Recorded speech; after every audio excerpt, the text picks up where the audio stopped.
jockey standings with Neville's 2 wins. He's on top with 6. Jorge Carreño and Leroy Nelson right behind him. Jerry Gorno and Wendy Anderson atop on the trainer's side with Lise Pruitt, Tom Gardepy, and Courtney Ross breathing down their necks. It's been a great first 2 weeks to start things off. Guys, what did you see yesterday? Well, we've seen this last year as well, as you go from a new week. Usually there's some kind of track maintenance and stuff, and that's what happened in week 1. It was more on the outside. On Monday at least, the rail became a lot more live like we saw in the past. So that's something to remember from that. Yeah, definitely, Stretch. I think that the week 1, coming up the inside was not the place to be, but so far this week, the rail looks golden as of yesterday. A lot of horses did come up the rail, so it has changed from week to week. What else did you want to add? Yeah, I just wanted to also mention about where the 4 out of the 5 races had horses that had raced. Only the one race that you mentioned, Melisandro, that won. All the others, all the conditioned horses came in. And so where they came from, 2 from Turf Paradise, 1 from Fawner, and another one from Golden Gate. So I think you really want to start watching that as it is making a bigger difference. And you'll see how some of my selections today are going to stick with that trend until it goes not that trend. Yeah, and touching on Melisandra, she did have 2 works down in Phoenix going 5 furlongs, and both of them good ones. So she wintered down there. So she had a little bit of conditioning. But let's kick things off with race number 1, a $2,500 claimer for 3-year-olds and up that are non-winners of the year. They're going to go 6 furlongs. And Marshall, you're going to start us off. Okay, I just want to mention one thing before we get into tonight's card. Before you handicap each race, take a look at the distances.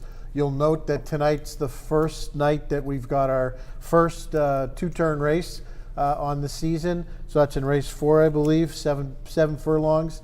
So take note of that. And then the first race here where we'll get started is a 6 furlong event. So there's definitely some staggered distances. We have been running 5 panels up to this point in time. So be Except mindful. for the other 6 furlong race we had. Yeah, one other 6 furlong race. Yeah. The rest have been 5. So yeah, just take note of that when you're handicapping the races.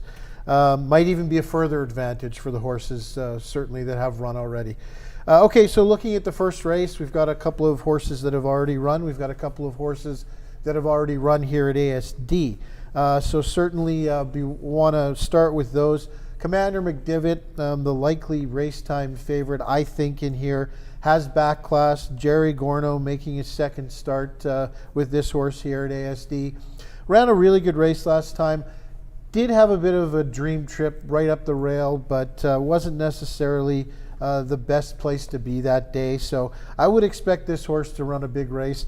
I think the price will be light, and the 10 seconds out of 39 starts is a bit of a red flag for me. So I've used this horse in second. I think the 1, Lipan, has every shot to win in here. Has the back numbers. We'll see how he runs off the layoff. He does seem to have a good workout pattern coming into the race. And I used a thin line. I do think this horse is better going 2 turns, but I think he can grab third. Probably stalking and then just running evenly down the lane. Finished off winning 3 of 4 races last year, so we'll see how he starts this year. It's as easy as 1, 2, 3 for me, Kurt. Okay, what about you, Stretch? Okay, so I'm starting with thinking of a price. Now it is early, there's not much money in the pool, but 6 is my price, just like as Marshall mentioned about the 2. I agree, probably the horse to beat, expect a low price. Take note that this horse was the beaten favorite last time, and Tom Garnepy's other horse ended up winning. And so does that mean that word got out that this one was better than the other one? Tough to say. Both were very similar. Tom claimed this one back as well. Good first start. I think he was wide, and the 2 horse was on the rail. I know the better outside last week. I still think worth a shot at a higher price, just because they're kind of similar. So I've got it 6-2, and then my other long shot that Kirt happens to have on top is the 5. Some decent speed at 10-1, but I'll let Kirt tell us about the 5. Yeah, I like Lipan and Commander McDivitt, both of them, but I like number 5, Talent Risk. Yes, they're going 6 furlongs today. Speed yesterday did very well on the racetrack. So I expect Talent Race to maybe get free here and shake loose on the front end. Last time out was in between a duel and battled every step of the way, and then Warbridge ended up hanging on for the win with Northern Sky making the rally on the outside, Commander McDivitt on the inside. But I think Talent Race just might be able to shake free, and that's why I'm going to play it in here. And that was just a great race.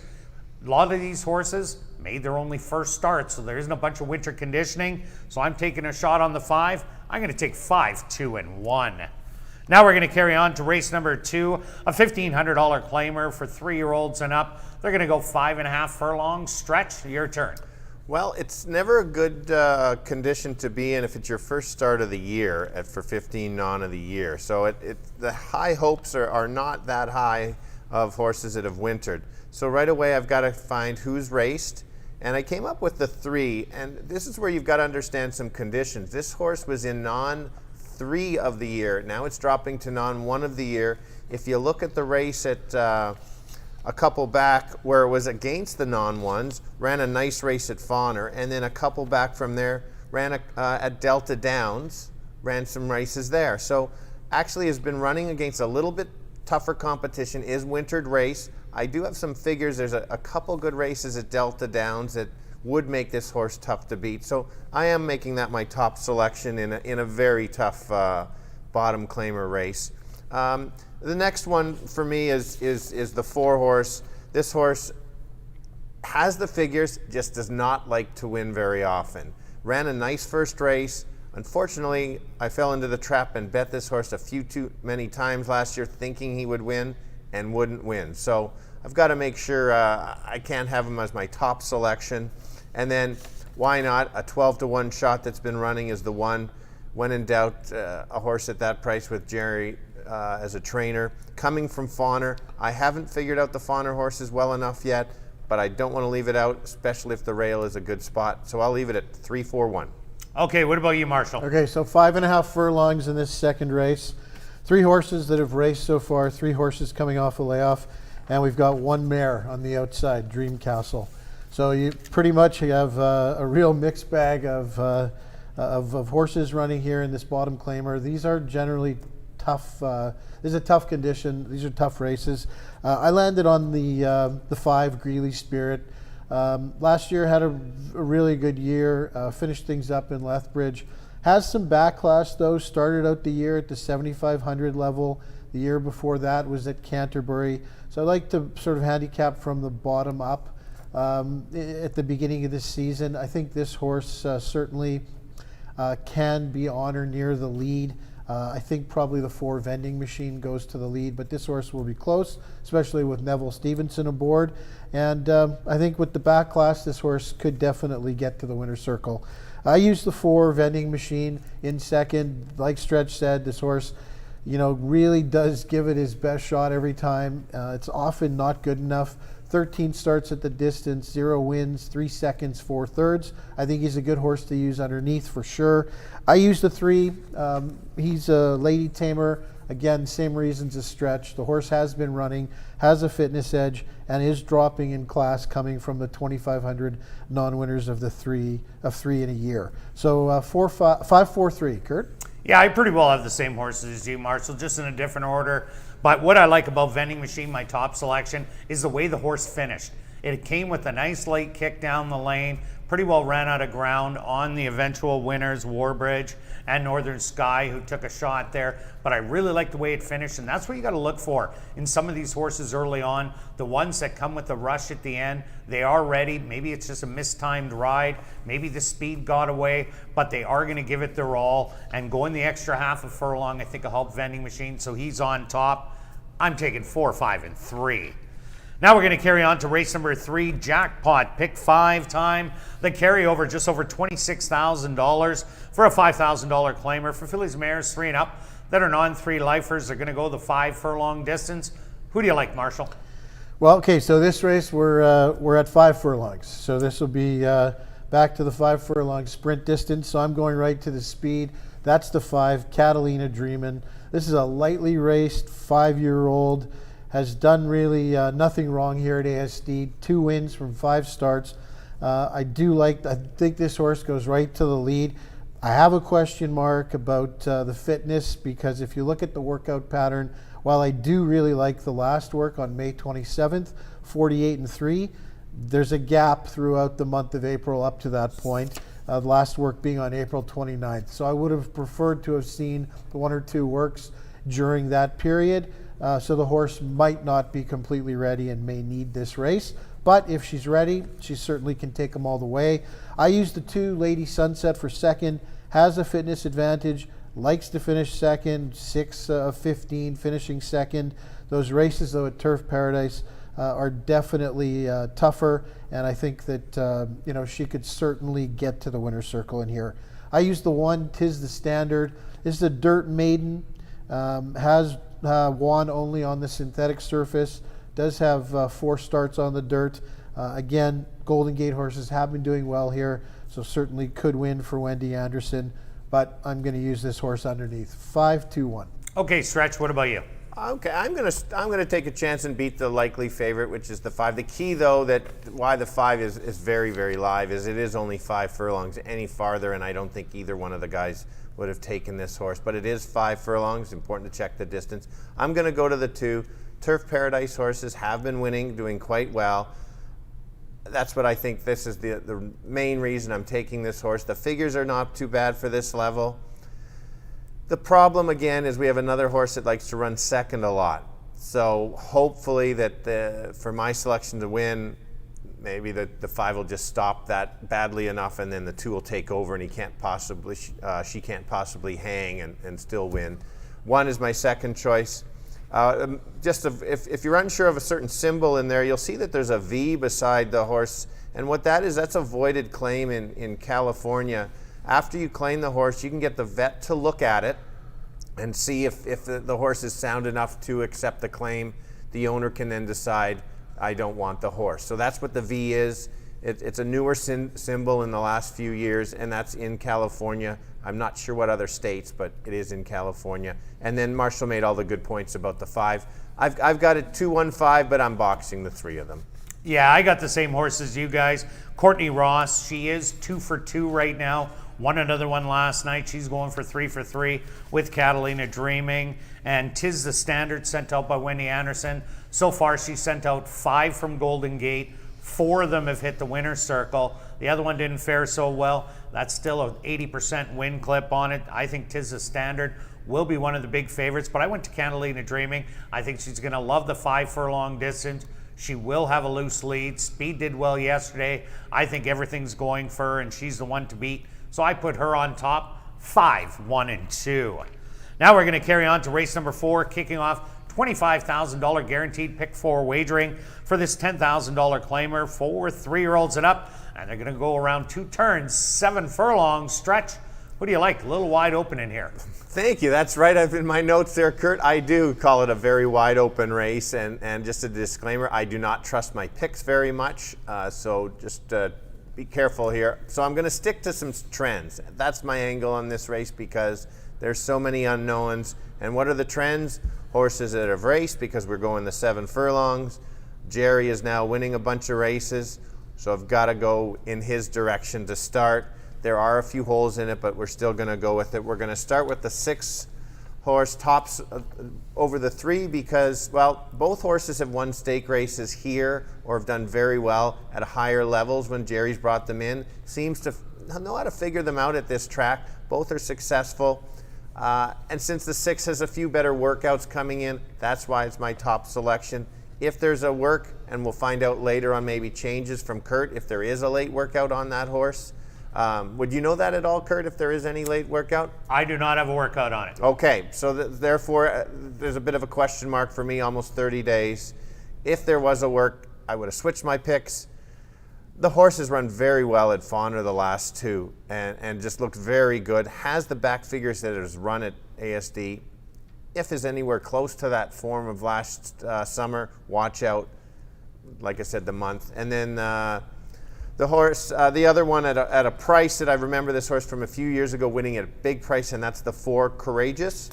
Did I get that one right? Yeah, Courageous. Won the last race of the year. Thank you. At a big price, or the previous one anyway. Then went to Turf Paradise, and I followed this horse, and every so often this horse wakes up. The morning line is 4-1. I think it's going to be higher. They're going to lose track and might get 8-1. So it is around 2 turns. Be careful. 6-3-4. Okay, what about you, Marshall? I like this distance, actually, 7 furlongs. Keep in mind that the start of the race is right into that first turn. So the horses on the inside, I think, have a distinct advantage, especially if they have speed and can get into a good position. Horses that tend to get an outside trip around that first turn, definitely that's a negative. So I'm going to take a shot on here. I think the 1, Bacoli, goes right to the lead, coming here to ASD by way of Charlestown. I think this horse is the speed of the race. Has run some races, definitely good enough to win this. And I just think, again, because of the advantage of being on the inside, if he can get a loose lead, shake loose from the field, hang on late, you never know. The horse has raced this year, although hasn't been racing over the past month or so, but has raced a couple of times in 21 and has some works coming into the race. I use the 6 Gold Buyer of the 2 Gorno horses. The 6 is my favorite. I think this horse has definitely shown more here at ASD. Actually won a stakes race, the Manitoba Mile, last year. So I would expect the 6 to be ready to roll. I use the 2, Mr. Henry Lee. This is for third. This is a horse that likes to win. 10 for 39 in the win column. Here at ASD, 10 starts, 3 wins, 3 seconds, and 2/3. So there's lots to like there. So give me 1-6-2, Kirt. Yeah, I'm on the same page as you, Marshall. There's only one horse in here we didn't talk about, and I do like this horse a bit. Number 5, Indian Cross. Yes, it has been off for a year, but has been gelded in that time, so it'll run as a first-time gelding. This is a horse that broke its maiden for $75,000 at Saratoga, but was disqualified from that win, and then won for $15,000 at Churchill Downs. Ran very well at Will Rogers, Sam Houston. There is that big layoff in there. But so far, Marvin and Deb Buffalo have done very well with their horses early on. We had Not Afraid yesterday, a $40 horse, battled every step of the way and almost hung it on him. This is a horse that's been off for a long time, but does have a lot of back class. So if you're looking for maybe a little bit of a long shot, a wide open 4th race, throw in the 5 Indian Cross. But I'm going to take 1, 6, and 3. Now we're going to carry on to race number 5, a $5,000 claimer for 3-year-olds and up. A field of 8 have assembled, 5.5 furlongs. Marshall, what do you like? Okay.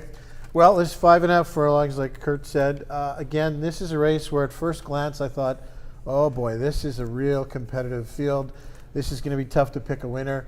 And the more I delved into this race, I actually decided that there was a standout to me in here, and that is number 5, American League.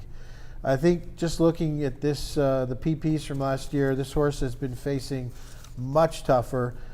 Drops into this claiming 5,000, which is where the horse finished the year. The horse is protected this race by waiver claiming, so basically you get a freebie in here. I love that 5 furlong work coming into the race. Tells me this horse is ready to go. This horse is 24 for 38 in the money on dirt. So I think this horse towers above this field personally. Should get a good stalking trip and I think take over down the lane. Maybe there's a duel between 4 and 7, but I don't think it matters. I think this is American League's race to lose. I used the 6 in Nayar. This is a horse that had a fabulous, even a monster 9-year-old campaign. Back now as a 10-year-old. I'm rooting for this horse. Bet this horse a few times last year. Did not run a single bad race. Started out at a little bit lower level. I think did win first out, but again, I think in a little tougher here. I used the horse for second though. And then the 1, 10's Legacy, a bit of a long shot, 12-1 morning line. Has raced with American League, has run some races, certainly good enough to win this. I like the 5 furlong works coming into this race. So as a flyer, I'm going to use this horse underneath. 5, 6, 1. Kirt? Okay, Stretch. Right, just looking at all our selections, we have 6 of the 8 picks, and I don't understand how Norm's place is not on Kurt's on my ticket on in your second. First. Yeah, Oh, usually it was first. Anyway, my top selection is the 3, and the reason the top selection is because the horse is raced. If this horse had not raced, Marshall's selection would be my top selection as well. This horse chased Tis Funny. Nobody beats Tis Funny at 5 furlongs. Comes right back. Take a look at the turnaround on Jerry's 25% win when he comes back with 1 to 7 days with a positive return on investment. That's why it's my top selection. And mainly I just think it's a big advantage that he's going to have that much jump on the 5. Agree with Marshall completely on the 5. 6, how can you not take the 6? 10-year-old, he'll be closing late. I don't think he can beat the top 2, but I'll leave it at 3, 5, 6. Yeah, I got a couple more long shots to throw in this race. Number 8, Plum Lucky, had a good year last year here. 6 for 7 in the money, a win, a second, and 4 third-place finishes. Early on was in the 75 wide open level, and that wasn't an easy level with Mana Blues winning that first race and only losing by a length, coming back against Wits Gold and got in a ton of trouble. So this horse was ready to go early on. There is some pace in here. 10's Legacy, the 1, Spire, the 4, the 7, Zucchini. So I think it's going to and even American League has some speed. It could set up for the closer, and that's why I took Plum Lucky on the outside. I think we're going to get great odds today, so I'm taking a shot at that. I also like number 4, Spire, Courtney Ross, 2 for 2. Catalina Dreamin', we'll see how that horse does early on in the card, and if that one wins too, Spire looks even better. This is a horse that shows speed every time. Started off at a lower level, the conditions, but hit the open company and ran very well in there. Brings speed. Neville Stevenson, top jock, 20-1 morning line. This is a wide open 5th race, I think, so I'm going to take 8, 4, and 5. Now we're carrying on to race number 6, a $5,000 claimer from Manitoba, Saskatchewan, North and South Dakota breds that are 3-year-olds and up that are non-3 lifers or non-winners of the year. They're going that 5 furlong distance. Stretch, what do you got? Always a tough level, and now it makes it even tougher because every horse is coming off a layoff, so we'll go from there. Marshall made a good comment a few races ago, bottom-up handicapping. That's looking at the bottom races. Don't look at the horse's last race. Well, if you look at the 5's horse, a lot classier up there, racing in some allowance and then drop to where the horse belonged. In this type of race, I'm looking for a few different things when it's so hard. I'm looking for my figures, the workouts, and the trainer, and the 5 hits all of those on there. For me, it's one of my better plays of the day. You get that last workout. Tom has already had at least 1 win this year. 2 wins? 3, thank you. 3 of obviously layoff horses because he didn't take them down south. So top selection there. How could I not take Skoden? I thought I'd get that right this year. Ran so well last year, so good. Just has lots of speed. This is his time to potentially maybe upset if gets away. So I had to take it. I thought I was going to get the name right, obviously incorrect. And then another long shot, looking for a price at this point, or at least 5 to 1. 3 wins at this distance actually, and that's the 2 horse at a 5 and a 5.5. So I've got it 5, 4, 2. Okay, Marshall. Well, I'm going to stretch on the 5. Yes, it's me, Johnny G. I think this is the class of the field. No 2 ways about it. Race shape. Does anybody get loose? I think Rocky Barbados, the 2 horse, could have the most speed and could possibly shake loose. If the 2 does, then possibly could upset the 5. But maybe the 4, Skoden, does press. He was the beaten favorite 5 times last year. They bet this horse consistently, and he disappointed, unfortunately, in the last 5 times that he was the favorite. So be careful, but he has run some good races. He has been running at the open in the open condition and now drops into Manitoba breds. I like the 6 actually for second. Rascal Candy, racing tougher actually as well. Sneaky drop. 5, 6, 2. Kirt? Yeah, I'm with you. 5, 6, and 2. Rocky Barbados, the speed. Yes, it's me, Johnny G, the class. And Rascal Candy ran a bunch of good races too. On a side note, I just want to say I got a text message from Melissa Newber on behalf of Clifton, and she said, "Stitch, please get the name right." And he didn't on Skoden. But she gave him the shot at Stitch there. She knows it's Stretch, so she got him back. I just had to do that. I'm sorry, Stretch. I'm taking 5, 2, and 6 in race 6. Now we're carrying on to race number 7, a $2,500 claimer for fillies, mares, 3-year-olds and up, non-winners of the year, going 5.5.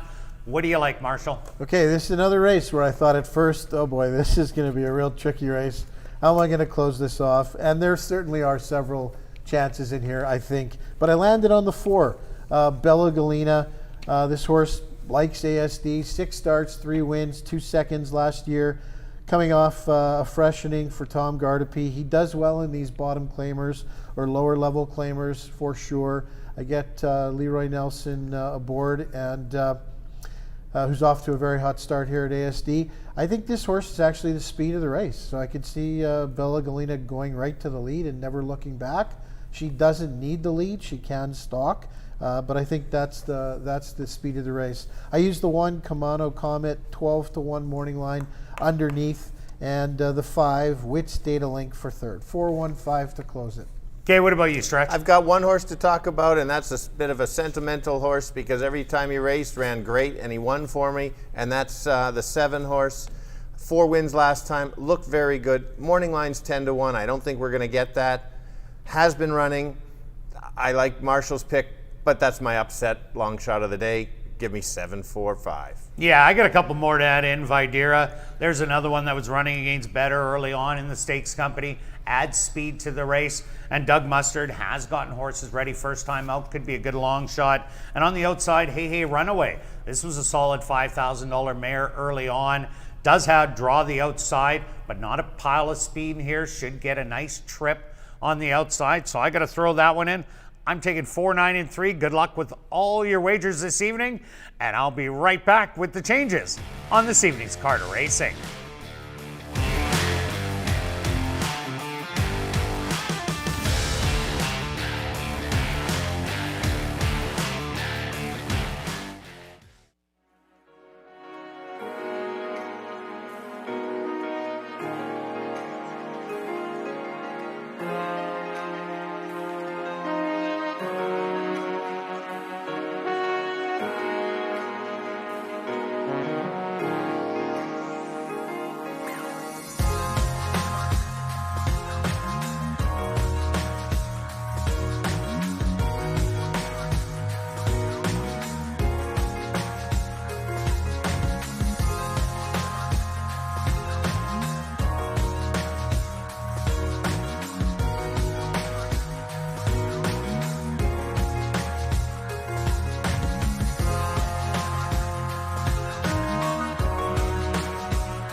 And if everybody can get their pens and programs ready, here are the changes on this evening's 7-race Carter Racing. Turning your programs to race number 1, just the lone overweight, which is on your television monitors. Now turning your programs to race number 2, again, just a couple overweights, and they're on your monitors. Now turning your programs to race number 3, kicking off Jackpot Pick 5 wagering. Again, just some overweights and the carryover in the Jackpot Pick 5, just over $26,000. Now turning your programs to race number 4, kicking off $25,000 guaranteed Pick 4 wagering. Number 5, Indian Cross, is reported as a first-time gelding. Once again in race number 4, number 5, Indian Cross, a first-time gelding. Now turning your programs to race number 5. Again, just an overweight, and it's on your monitors. Now turning your programs to race number 6. In race 6, again, just a lone overweight on your monitors. Now turning your programs to race number 7, Jackpot High, 5-time. The carryover just over $4,700. Number 4, Bella Galena. The ownership should read K7 Racing Stables. Once again in the 7th race, number 4, Bella Galena. The owner, K7 Racing Stables. Well, it's a beautiful day here in Winnipeg. We have light rain right now. It was really warm and sunny this afternoon. The temperature, 21 degrees Celsius or 70 degrees Fahrenheit. And the track is listed as fast. Fast racetrack for this evening's 7-race card racing. We're going to kick it off right here in race number 1 that goes to post in 20 minutes.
And welcome back down the paddock for race number 1. We're going to kick off the card with a $2,500 claimer for 3-year-olds and up that are non-winners of the year. They're going that 6-furlong distance. Marshall, who do you like in the opener? The opener is a bit of a tricky race. We've got a couple horses that have run already. In fact, they've run at ASD. Well, 3 of them. Commander McDivitt, the 2-horse. Why don't we start there? This is a horse that's the morning line favorite. I do expect this horse to take considerably more money and go off at lower than 4-1 odds. Jerry Gorno's second start has back class, definitely. I thought, had a pretty good trip along the rail, saving ground. It was a bit of a dead rail. The outside horses seemed to have an advantage racing that day, but this horse did come through and then flattened. I'm not sure if that was the track or whether certainly the horse needed that start. But there's the seconditis. This horse likes to finish second. 39 starts, 4 wins, 10 seconds. So I could see this horse definitely finishing second in here. I've used this horse in second. I went to the 1, Lipan. Coming off a layoff, but has the back class. There are the numbers certainly to beat this field. And I think this horse, could get a good stalking trip. We're going 6 furlongs, like we discussed on ASD Live. So a little bit longer than the 5-furlong races that we ran last night. So maybe we'll see the horses that have run obviously have that fitness advantage. So I used the 1 though, the 2, and then possibly the 3. Like the way this horse closed things off last year, winning 3 of 4 races, all of them at longer distances basically. So might be a prep, but I think underneath the 3 could be a horse to use for sure. Stretch? Well, I went with the 6, just like the public did right now. This horse was the beaten favorite last time out, and ran okay. It lost. Tom's other horse won that race. Probably didn't look as good as the 1, just based on finishing. I'm very surprised that the horse have that much early money on it. Especially since I'm selecting it, and lately not all my picks have been up there. So as soon as I select it, I'd watch this. These people are taking money off. There's a lot of good things in there. That the horse has the figures. I like the figures. The figures last race were not that good, as similar with the 2. So I would have thought if the 2's dropping to this level, probably would have won already in that race, and now it gets concerned when they stick in the bottom level. I think the 6 is going to be stalking on the outside and hopefully take over late. It is a wide open race. Kirt, go ahead. Yeah, and the 6, they take off Lasix for this start. That's an important key. The 1 is off Lasix. It ran on it last year. Tom Gardapi does that with a lot of his horses. You've seen that last year, and you'll see that again this year. But I went to number 5, Talent Risk. I really liked the way this horse ran last time. It was in a 3-horse duel. It was wedged in between and battled every step of the way. It was right there until the 8th pole and then started tiring. Warbridge went on. Northern Sky rallied from the outside. Commander McDivitt came up the rail. But this horse only lost by a length and a half behind Commander McDivitt that had the real sweet trip stalking that 3-horse duel. So I think Talent Risk has the speed to clear. Yesterday, Speed did very well on the racetrack. I don't expect it to be any different than yesterday. And if Talent Risk can get out to the front end, he just might be long gone. Neville Stevenson had a great day yesterday with 2 wins, and right now he is the top jock. I love the odds at 14-1, so I'm putting Talent Risk on top. Commander McDivitt, as Marshall said, rallied up the inside, and in week number 1, the inside was not where you want it to be because we had a lot of rain before the races started that week, so there was no track maintenance. So what happens is the rain hits and the dirt off the track goes to the inside, and they can't fix that until they did for this week. And now you've seen winners coming up the rail yesterday. So that makes Commander McDivitt look really good, and you're getting good odds 4-1. And Lipan was a great horse last year, 3 for 6 in the money, lightly raced. Tom Gardapi Jr. has him ready to go, as always, 6-time leading trainer here. And so this is a wide open race. The only horse we didn't talk about was Valid Thor. You guys like anything on Valid Thor? Was running against good ones early on for 5,000, going 7/8.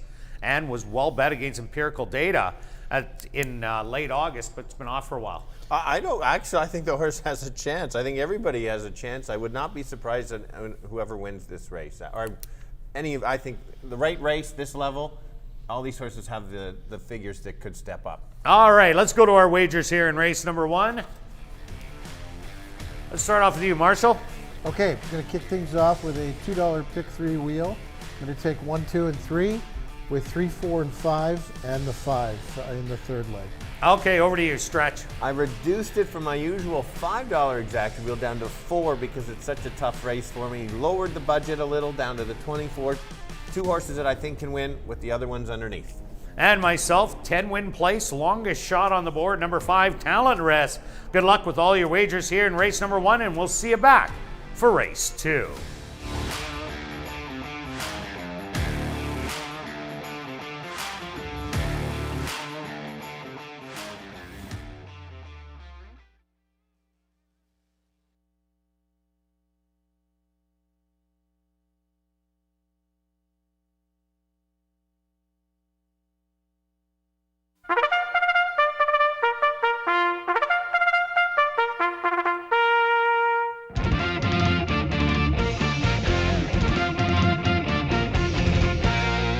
Horses on the track for race number 1. They're going to go 6 furlongs for $9,400.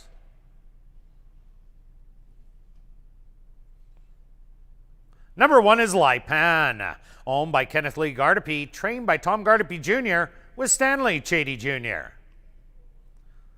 Number 2 is Commander McDivitt, owned by Lynn Blackbird, trained by Jerry Gorno with Richard Mangley. Number 3 is Thin Line, owned by Louise McCallum, and Elton Dickey, trained by Elton Dickey with Nyrone Austin. Number 4 is Valid Thor, owned by Jared Brown and Sue Crane, trained by Jared Brown with Shamari Muir. Number 5 is Talent Risk, owned by Daybird Racing Stable, trained by Lee Delaron with Neville Stevenson. Rounding out the field is number 6, Maddie's Pro, owned by Karen Bjarnson, trained by Tom Gardepy Jr. with Leroy Nelson. Post time for race number 1, 7 minutes away.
It's now 2 minutes to post time at ASD.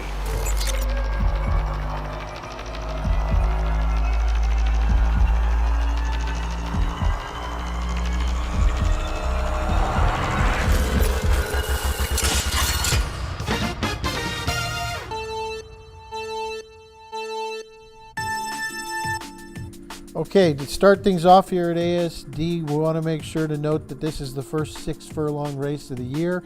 So the question is, do the horses that have raced have an advantage? Well, let's go to Commander McDivitt. The horse is now the favorite. I use this horse for second. I'm going to bet some exactors with the 1 and 3. Well, my 6 is my top selection. Open with some early money, starting to get a little higher in price. I'm liking 7 to 2 even more. I think it's kind of an exactor box 2 and 6 because they have raced as well the 5. So maybe maybe with the 5 at a price, include that one in your exactor to hit and try to beat the 2 because of all those seconds. Kirt, what do you got? Well, myself, I went to the longest shot on the board. That's a 5 talent risk. Was in a 3-horse battle for the lead last time in between horses. I think today will be the loose Speed, and Speed was dangerous yesterday. So I'm going to try and take the 5 wire to wire. Good luck here in race 1.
Talon Riz, the first one settled into the starting gate.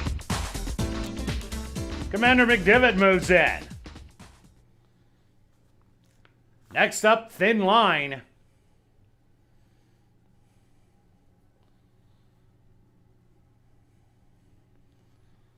Valid Thor is in.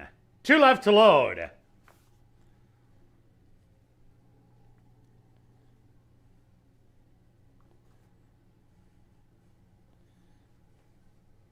Talon Risk. And now just waiting on Maddie's Pro.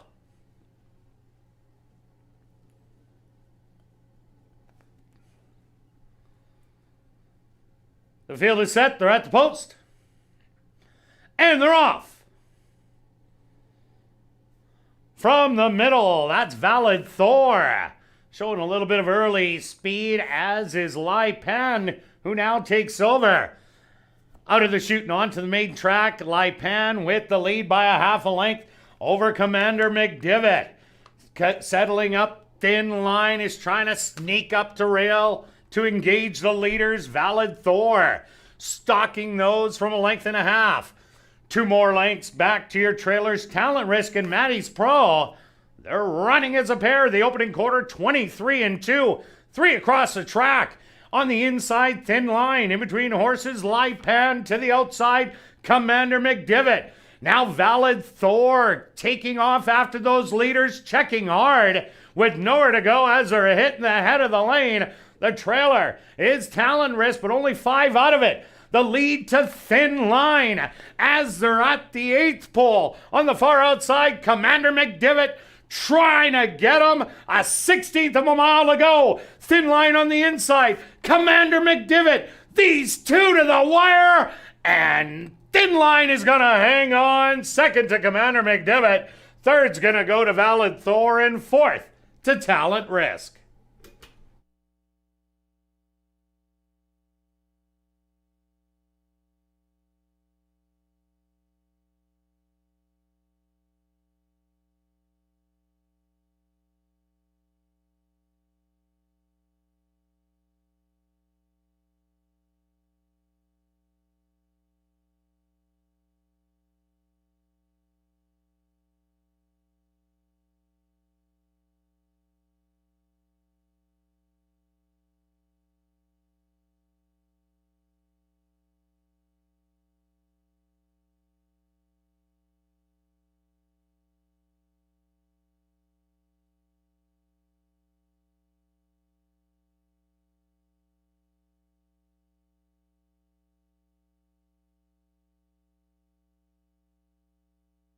The stewards have requested a photograph to determine the winning horse.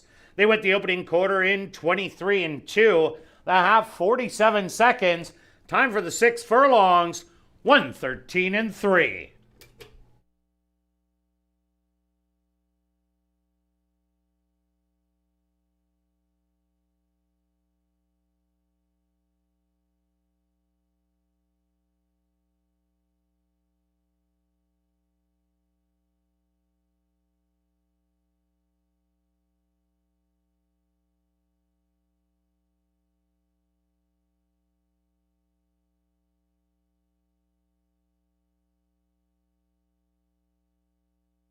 Results of the photos show number 3, Thin Line, your race winner.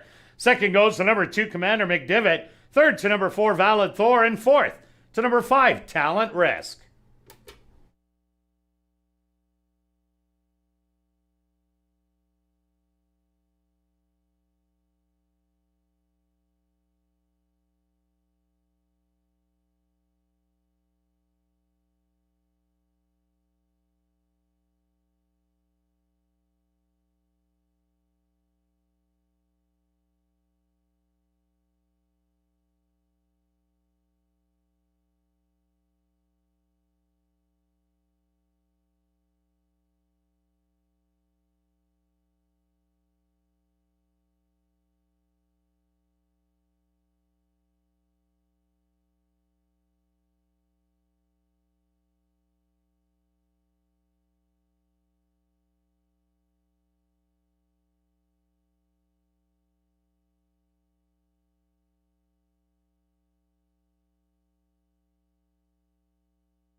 Now entering the winner's enclosure. The unofficial winner here in race number 1, that's number 3, Thin Line. Thin Line is a dark bay or brown gelding, 5 years old by Morning Line, out of the mare Usually Super, by Unusual Heat. Owned by Louise McCallan and Elton Dickey, trained by Elton Dickey, and ridden to victory by Nyrone Austin. Time for the 6 furlongs, 1:13 and 3.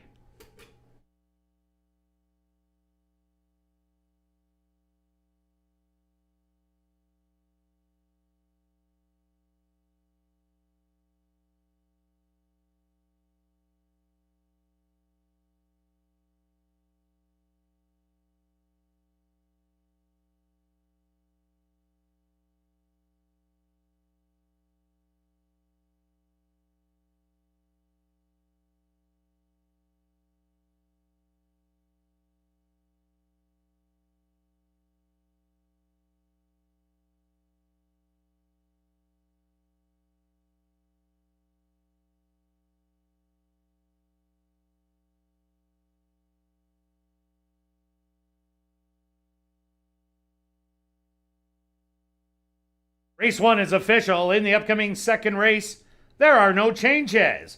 Post time for race number 2, 19 minutes away.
And welcome back down the paddock for race number 2 for this $1,500 claim. Our 4 3-year-olds and up that are non-winners of the year. They're going to go the 5.5 furlong distance stretch. Who do you like? Well, one thing we all got correct is that in the last race that the 2 would run second, and sure enough, ran second as expected. That's the type of horse. Some horses you got to be really careful that they just try hard enough just to finish second or third. And a great ride by Nyrone in the first. That was taking the rail away. 100%. Yeah, that was an excellent ride. So that he won that race with an excellent ride. Okay, I'm going to start with the 3 horse. Look at that. Jake found the horse right away. First start here, blinkers, everything's the same. Understanding some conditions here are very important. This is non-winners of the year. The 2 races, if you look closely at Fawner, the last 2, doesn't look like very good races, but it was non-3 of the year. So horses have already probably won 2 in there.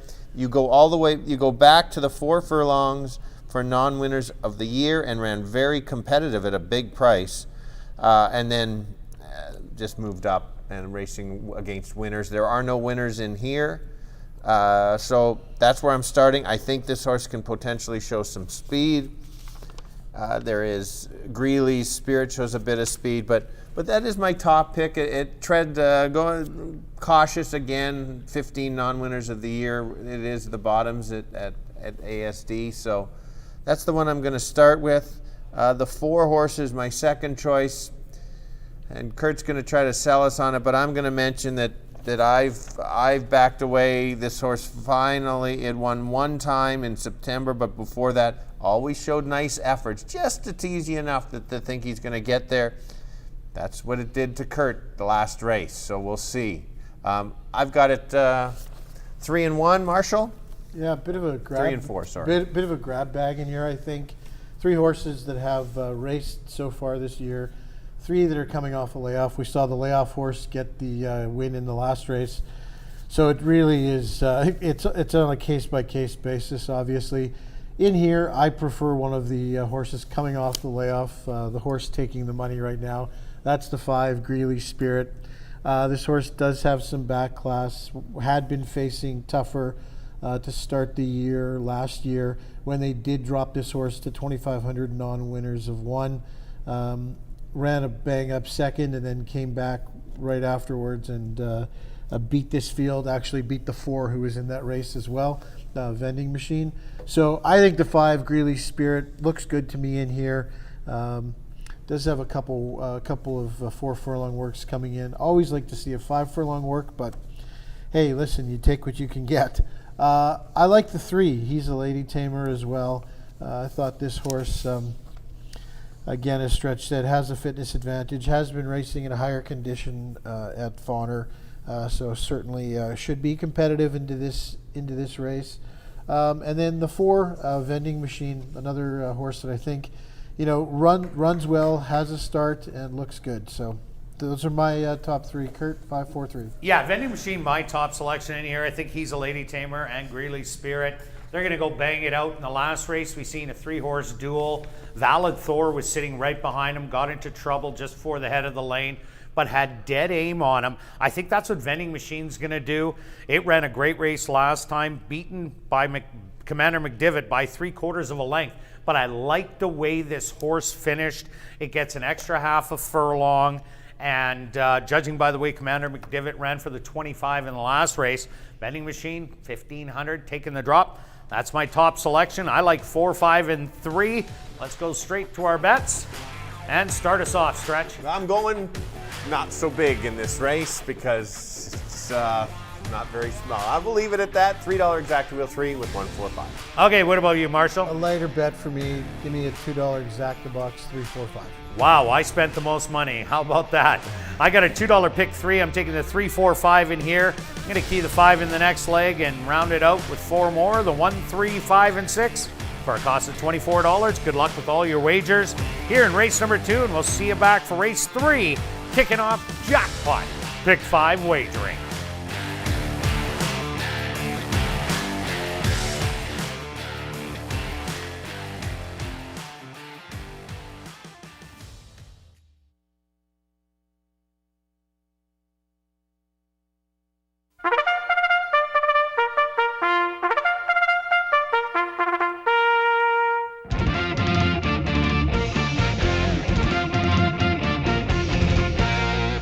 horses are on the track for race number 2. They're going to go 5.5 furlongs for $8,500.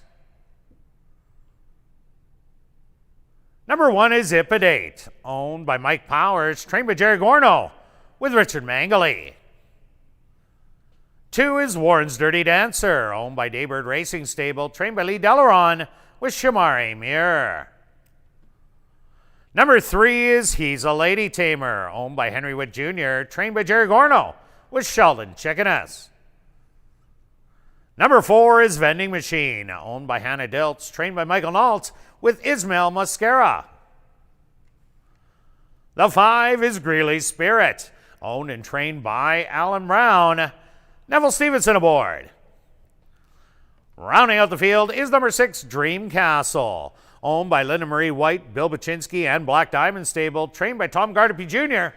with Kayla Pizarro. Post time for race number 2, 7 minutes away.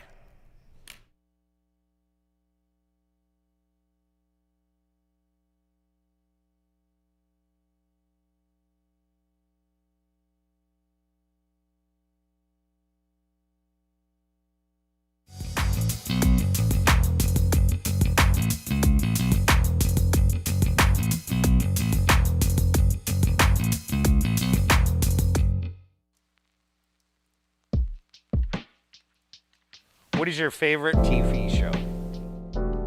I don't have any at the moment. Like 3.5 Men. NCIS.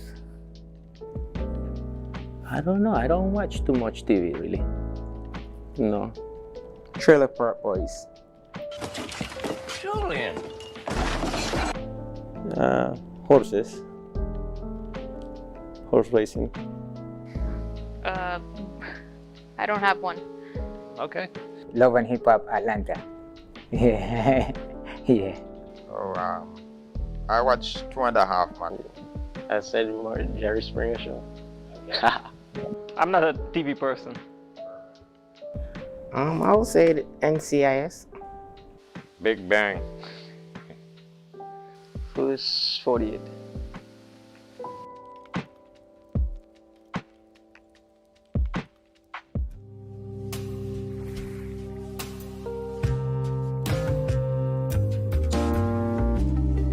Our struggle as artists isn't about appeasing the crowd. Rather,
It's now 2 minutes to post time at ASD.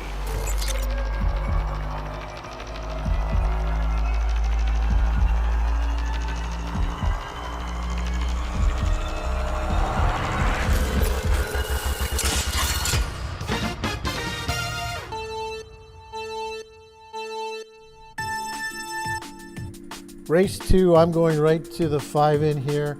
Seems to be drifting up a bit in price, which is great. 5-2 currently on the board. I think this horse gets a good stalking trip, runs them down in the lane, and if you want to pair him up with the 3, 5-1, excellent value for a horse coming here from Fawner who is race ready. Yeah, so I am on the 3. It is great value. 5-1, very surprised on that price. Certainly going to take advantage of that. The other horse is the 4, as Marshall mentioned, and then the last one on along the rail who is raced. The form isn't there, but condition rail might be the spot to be, is the 1 horse at 19-1, worth a shot at this level. Kirt? Yeah, in here I like the 4 vending machine. This horse showed really good late run last time, going the 5 furlong distance. Now gets an extra half a furlong. Just finished behind Commander McDivitt, who ran second, beating a photo in the first race. That's my top play. Good luck here in race 2.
Ipidate.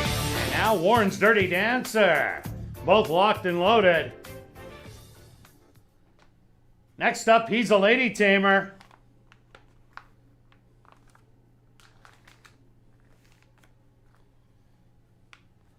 Vending Machine.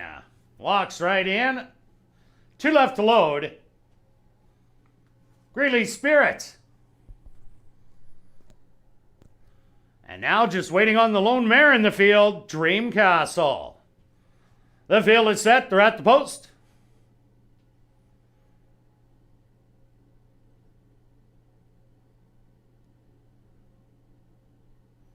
And they're off. From the middle, sent hard to try and get the lead is He's a Lady Tamer. On his inside, that's Warren's Dirty Dancer.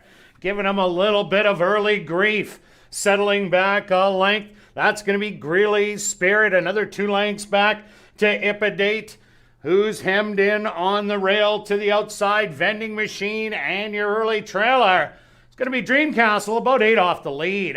Opening quarter, 23-1, and He's a Lady Tamer with control by 2 lengths. On the inside, Warren's Dirty Dancer still right there. Greeley's Spirit to the outside, trying to cut into that lead of He's a Lady Tamer. They hit the head of the lane, and He's a Lady Tamer now digs in with 1/8 of a mile to go and opens up by 5. He's a Lady Tamer coasting inside the 16th pole. Is going to win it by at least 4. Vending Machine rallies for second. Third's going to go to Warren's Dirty Dancer, and fourth to Ipidate.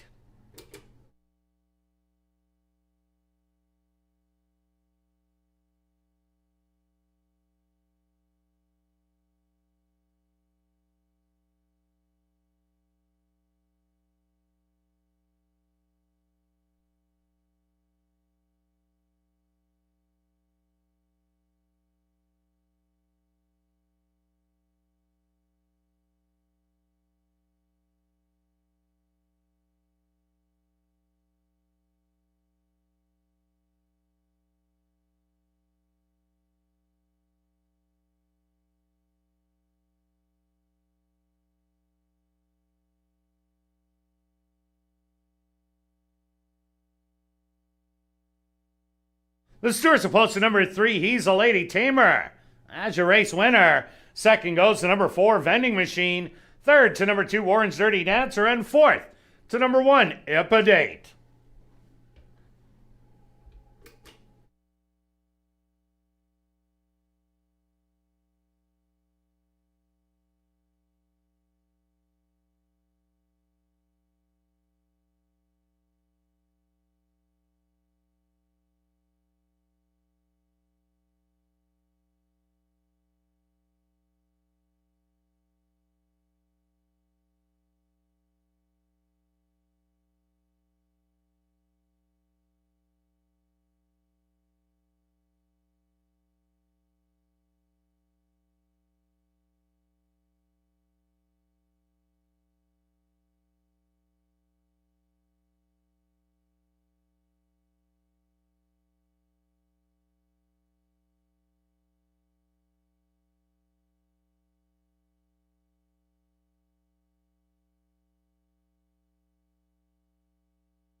Now entering the winner's enclosure, the official winner here in race number 2, that's number 3, He's a Lady Tamer.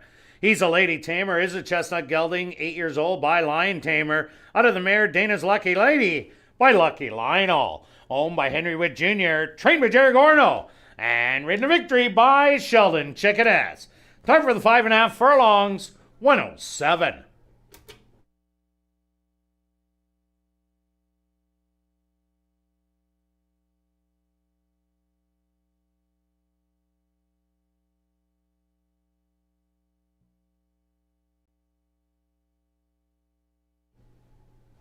Race 2's official in the upcoming third race. Kicking off jackpot pick 5 wagering, the carryover just over $26,000. There are no changes.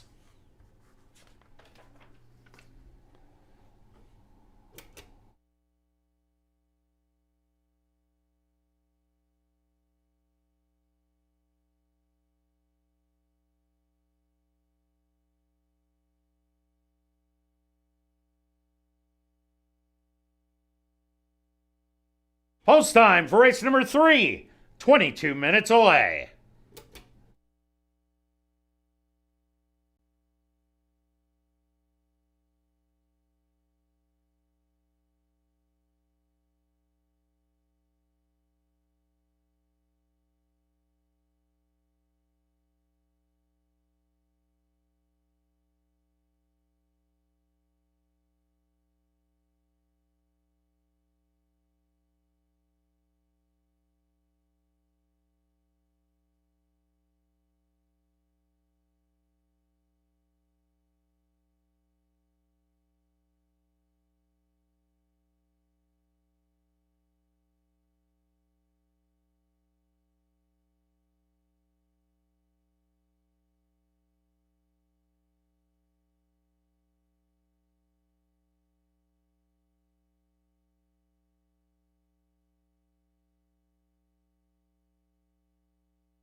And welcome back down to the paddock for race number 3. Time to kick off Jackpot Pick 5 wagering with that carryover of $26,000 for this $5,000 claimer for fillies and mares, 3-year-olds and up that are non-3 lifers. They're going to go the 5 furlong distance. Marshall, who do you like in this one? You know, that's a good question, and I was afraid you were going to ask me that, Kirt. I think there's a couple different ways you can go in here. I decided that the speed of the race is the 5, Catalina Dreamin', a lightly raced mare. Has had success here at ASD, 5 starts, 2 wins.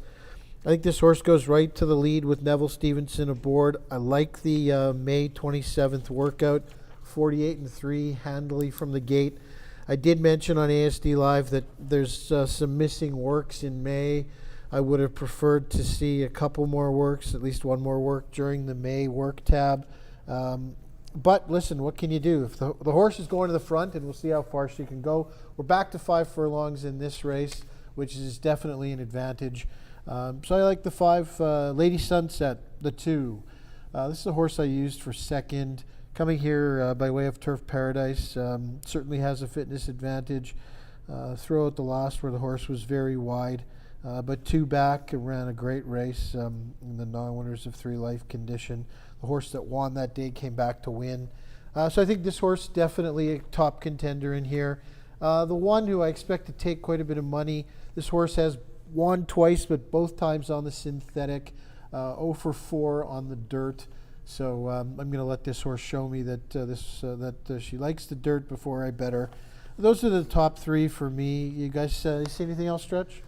No, I understand why you took the 5, and I could have almost had the top selection there because it's 5 furlongs.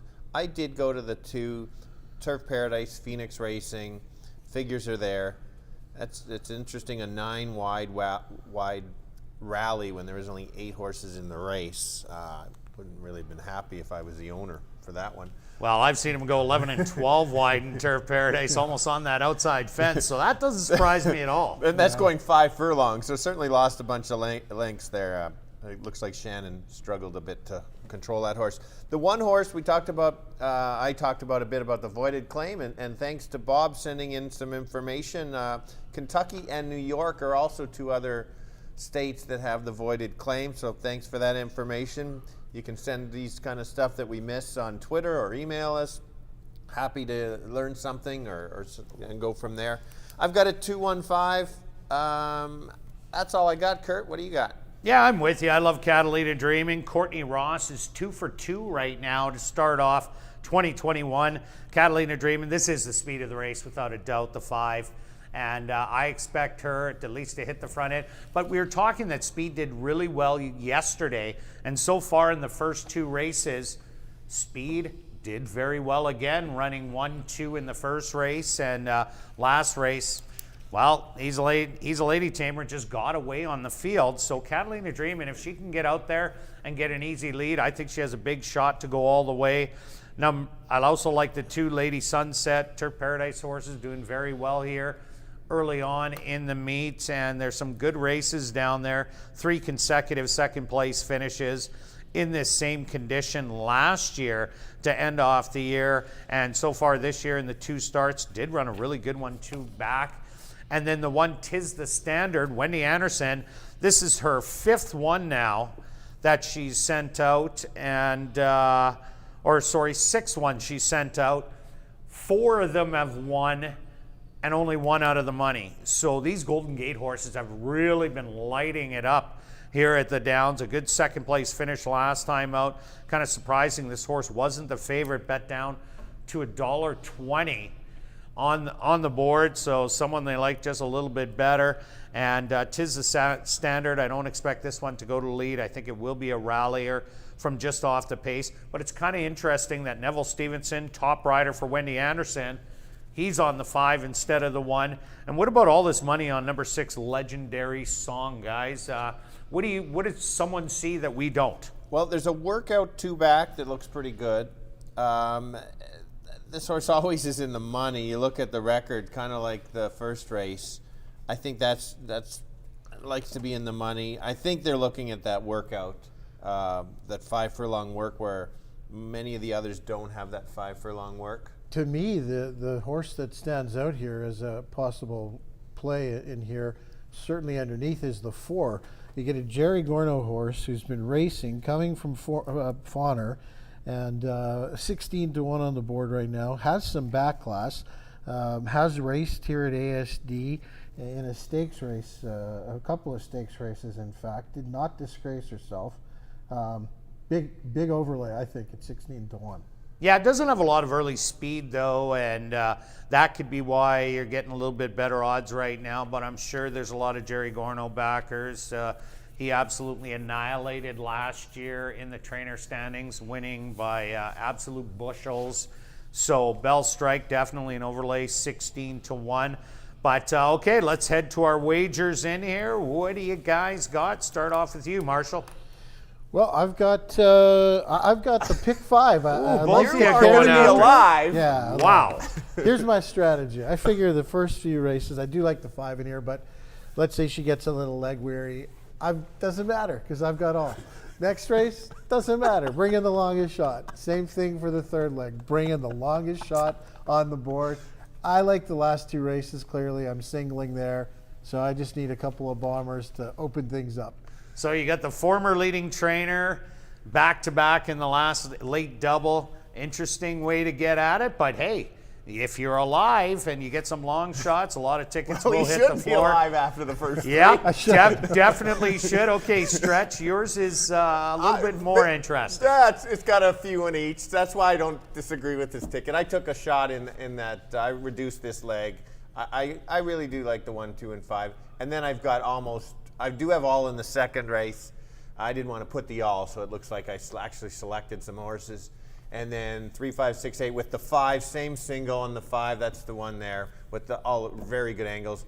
And I've got Button Mushroom in there, the 7 that Marshall's missing. That's the pool ticket on the right. That will be big because Button Mushroom won most of the races going around 2 turns. And me, I'm straight and simple, going to the speed of the race. I thought the speed would win the first, and my horse was battling for last early on to rally.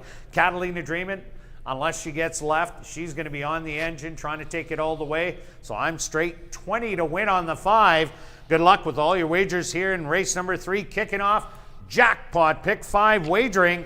And we'll see you back for race 4, kicking off $25,000 guaranteed pick 4.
The horses are on the track for race number 3. They're going to go 5 furlongs for $9,600. Number 1 is 'Tis the Standard, owned by Wind Dancer Stable, trained by Wendy Anderson with Jorge Carreño. The 2 is Lady Sunset, owned by Hetty Kling and Maria Stanford, trained by Maria Stanford with Leroy Nelson. Number 3 is Wit's Question, owned by Henry Witt Jr., trained by Jerry Gorno with Caleb Pizarro. Number 4, that's Bell Strike, owned by Henry Witt Jr., trained by Jerry Gorno with Sheldon Chickeness. The 5 is Catalina Dreamin', owned by Pink Cloud Racing, trained by Courtney Ross with Neville Stevenson. Rounding out the field is number 6, Legendary Song, owned by Manny Medeiros and John Clement, trained by Jim Donnelly with Nyrone Austin. Jackpot pick 5 wagering here in race number 3. They go to post in 8 minutes.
It's now 2 minutes to post time at ASD.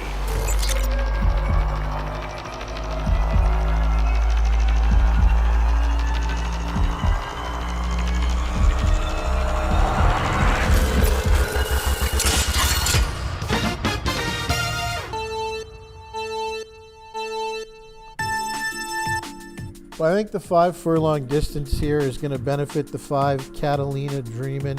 This is a lightly raced 5-year-old, looks to be the speed of the race. I think this horse goes right to the lead, takes the field gate to wire. I like that May 27th bullet work, 48-3 out of the gate. Okay, Marshall, I'm looking towards the 5 not getting the distance just because the 1 and 2 have the seasoned racing down south. So that's why I'm with the 2 as my top selection. I like the figures, can't leave out the 1 simply because of the Golden Gate Angle and Wendy Anderson. So I've got it 2, 1, and 5 with maybe the 5 beating me. Kirt? Yeah, I really like the 5 in here. She will clear. She will get the lead. Speed's been doing well yesterday and so far today in the first 2 races. I think she makes the front. It's her race to lose. Good luck here in race 3.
The standard is the first one loaded.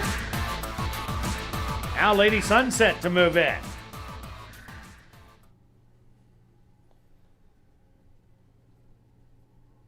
Wits Question stepping up. And in. Now Bell's Strike.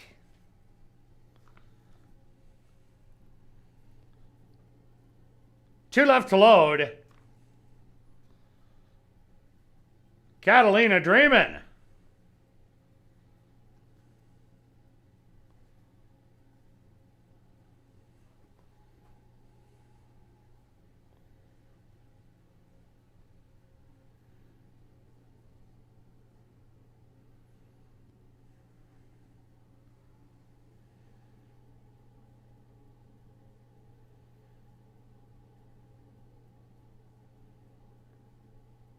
Catalina Dreamin' getting a little extra help from the gate crew.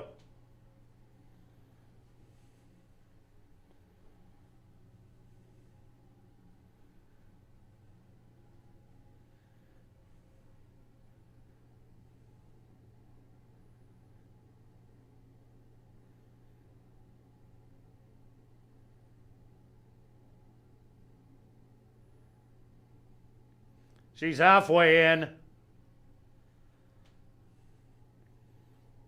And now just waiting on Legendary Song.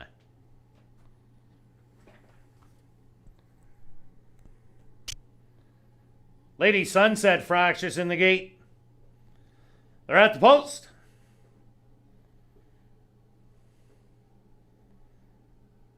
And they're off. From the far outside, Legendary Song showing some early speed, as is Tis the Standard on the rail. In between horses now, Lady Sunset into it, Catalina Dreaming, getting a 3-wide trip. Legendary Song now 4 off of it in 4th. Right behind Bell's Strike, and your early trailer, Wits Question, is about 8 off the lead. The opening quarter, 22-4. Lady Sunset on the inside. Catalina Dreamin' on the outside, battling with her. 3 lengths back in 3rd. That's going to be Tis the Standard. Legendary Song on the far outside. They spin out of the turn. Lady Sunset has the lead by 3. Legendary Song determined on the outside. They hit the 16th pole. Lady Sunset, she's not going to be denied. Lady Sunset's going to win by 2. Legendary Song in 2nd. 3rd's going to go to Bell's Strike. And 4th to Wits Question.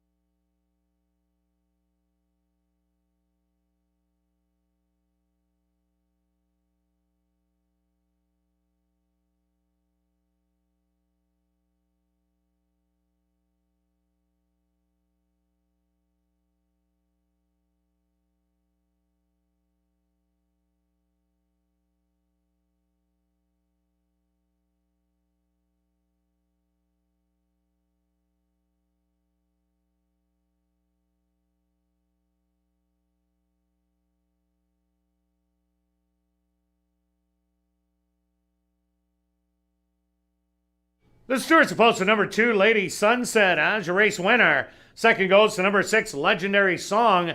A photograph has been called to determine the show position.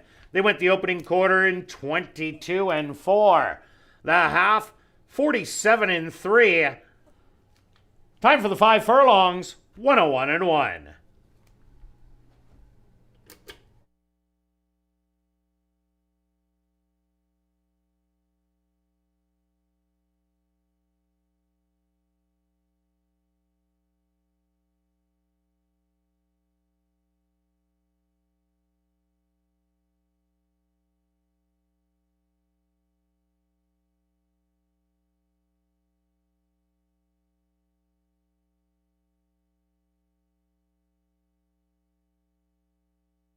Results of the photo show number 4, Bell's Strike, finished in 3rd.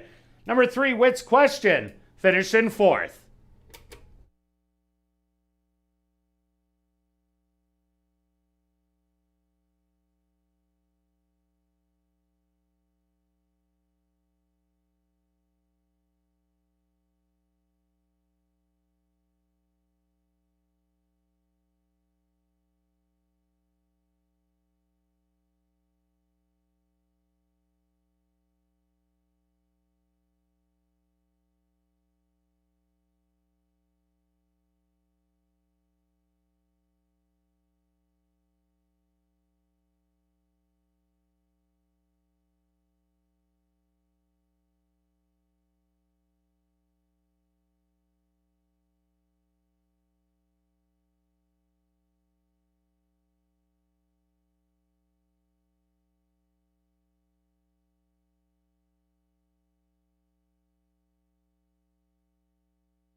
Now entering the winner's enclosure, the official winner here in race number 3, that's number 2, Lady Sunset. Lady Sunset is a Bay filly, 4 years old, by Sky Mesa. Out of the mare Rosh's Lady by Rock Hard 10. Owned by Hetty Kling and Maria Stanford. Trained by Maria Stanford. And ridden to victory by Leroy Nelson. Time for the 5 furlongs, 101 and 1.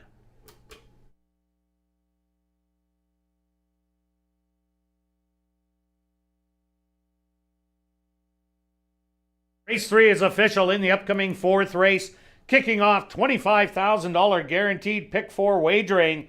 Number 5, Indian Cross, is a first-time gelding.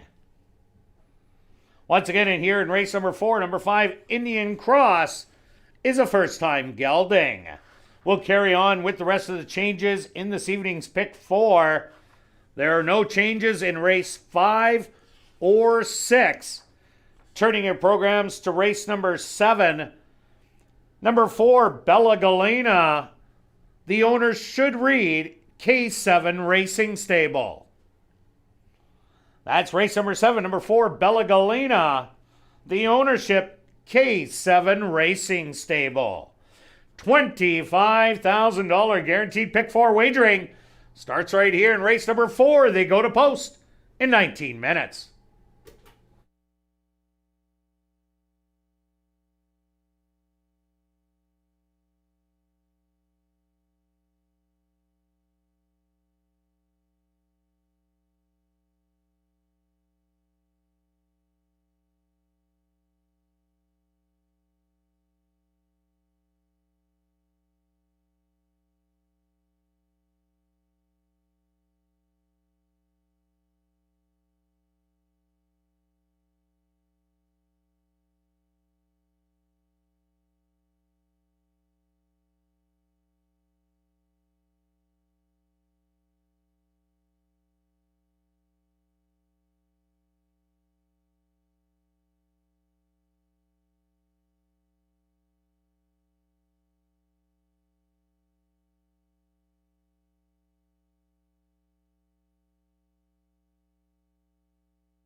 And welcome back down to the paddock for race number 4. Time to kick off $25,000 guaranteed pick 4 wagering with its $10,000 claimer for 3-year-olds and up. They're going to go 7 furlong stretch. Who do you like? Very important information there, Kurt. When you said 7 furlongs, we go around 2 turns. Marshall touched on it, on how important the inside is. I find this race very wide open. I'm giving you my picks, but I don't really trust my picks that much. I'm going with some trends. Jerry has the 3 and the 6 in here. I'm going to start with the 6, Jake, if you can find the 6 in there. There we go, right in there. We've got the blinkers just to make sure. I like the works. That is blinkers, isn't that, guys? Sure looks like it to me. Yes. Didn't have blinkers last year, so we'll wait and see. Just to confirm that this horse has won a stake race. Did it win a stake? Yeah, it won the stake race, the Manitoba Mile last year. Looked very good doing that. Solid figures. That Delta Downs race, even though it was non-winners, those races can be tough there. Very good numbers. You can see the buyer, 72. Not a huge buyer fan. I use a few other figures. That's the horse I started with. The 3 would have been 3 and 6 are interchangeable for me. There we go. And those races, those allowance 5,000s are very tough at Vonner. I like everything about this horse except that there's been no activity in 30 days. That worries me a little bit. I would have liked to seen at least some kind of maintenance work. On the 3? On the 3. Yeah, I've got to work here. May 29th, 4 furlongs, 50 and 4 breezing. Oh, thank you. Look at that. So depending on when you get the form, it might not come out. And I got mine a little earlier. Very good point. Thank you on that. I'm switching my picks just like they got it on the screen. Nice work, Beth, to have it correct. 3 and 6 are my top 2 selections, guys. Okay. Okay, what about you, Marshall? Well, I'm actually going to take a flyer in here. I like, because we're starting at because we're going 7 furlongs, the start of the race is right into that first turn. Horses on the inside with speed have an advantage. I see that you and I have the same selection, Kirt, in here. And that's the one, Bacoli. I think this horse coming by way of Charlestown is the speed of the race. I'm looking for an aggressive ride here, get right to the lead and never look back. Obviously coming off a bit of a layoff, but has had a couple of starts so far in 2021, so we'll see if the one can get the job done. I did use Gold Buyer. That's the one I prefer of the Gorno horses in here. Has won at ASD before. And the 2, I see the 2's taking some early money here. Mr. Henry Lee. This horse has a fabulous career, likes to win races, so you can't knock that. 10 wins from 39 starts, 3 for 10 at ASD in the winner's circle alone. Does he need to start? He closed off the year with 2 wins, could pick things up right where he left off. But we'll see what happens. Jared Brown's still looking for his first win, I believe. Yeah. Yes, he is. So could get it here with this 2, but I'm going to go to the 1 at 12-1. I like it. Kirt? You know what? I like Bacoli too, and the reason being these first 7 furlong races we usually run, speed does really, really well in them. First quarter, you'll see probably going in about 25 seconds. They'll speed up the second quarter, about 24 seconds, a 49.5. And if you can get that at this level, wow, that's just a gallop out there. And this is the only one that has that good tactical early speed. Courageous likes coming from well out of it, as does Mr. Henry Lee, Moz Mischief. Gold Buyer is never really too close, about 3 lengths out of it. The only one that has kind of speed is Indian Cross, but it's been off a year coming into this race, so I think Bacoli is going to get the lead, and that could be real dangerous in here, so that's why he's my top pick. I also like Gold Buyer, Moz Mischief. You got to like the ones that have already run this year, Courageous being the other one. But number 5, Indian Cross. Take a second look at this one, taking a little money on the board. 5-2 right now. A first-time gelding. And this horse has done some good winning. Won at Saratoga, maiden claimer, 75,000, battling every step of the way, but was disqualified. Came off a win in its last start at Will Rogers Downs in a stalking effort. out of the Asmussen barn, but away for a year is the big question mark in there. But the workouts are really nice on this horse. I like that 48-4 on May 19th. Stretch, you see anything else? I want to mention that it looks like they took the blinkers off the 6. There are no blinkers now. We briefly, when they were in the stall there were, and now they are not. Maybe they listened to you. Yeah, maybe they figured that out and said, Stretch said so we're going to take them off. Okay, let's go to our bets here. It's pick 4 time. And we're going to start with you, Stretch. What do you got? Well, I pulled the Marshall, and I took all in this leg. And I think Marshall's still alive as well in the pick 5. He is. I'm good right through. Yeah. Anyway, I've got the all because it is a wide open race. I see you left out a couple horses, Kirt. That's going to cost you. 3, 5, and 6 in the next leg, singling the 5, and then 4, 5, and 7 in the last. Marshall, I've never seen you bet so low. In the pick 4. Well, I like this sequence, actually. I know I took all in the pick 5. I was obviously hoping for a bomber. Almost got that 6 home in the last race, but regardless, in here I like the 1, 2, and 6. The 1 at 8-1 is a great way to start the pick 4. I like the 5 and the 4 in the last, and a few horses in that middle leg. So there you have it, $2 pick 4. Yeah, I'm like Stretch. I keyed the 5 also in the third leg. 4 horses. Rounded it out with 4 horses, $64. Good luck with all your wagers here in race number 4. We'll see you back for race 5.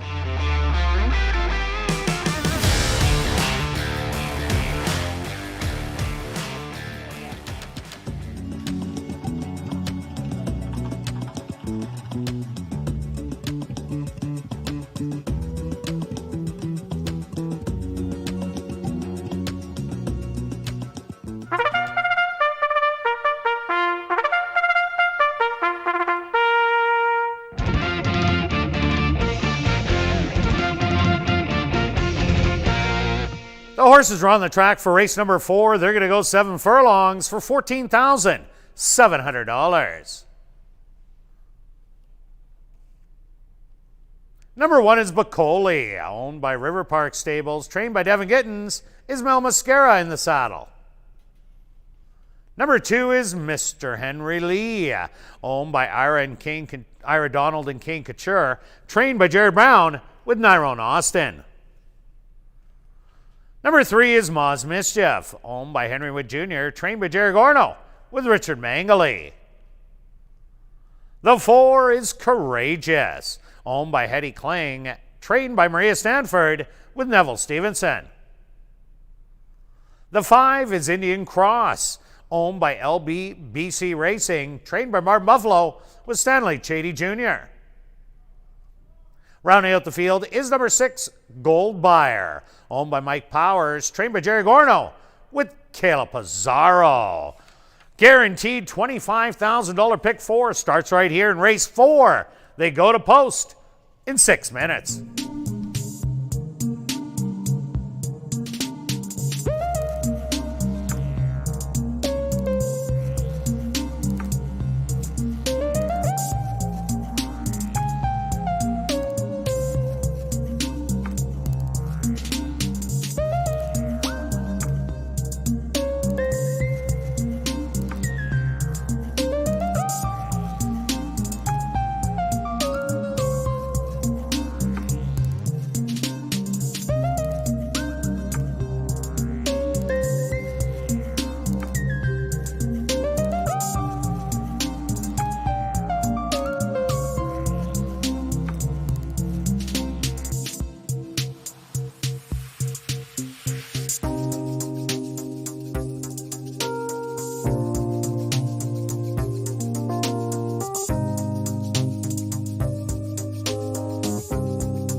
It's now 2 minutes to post time at ASD.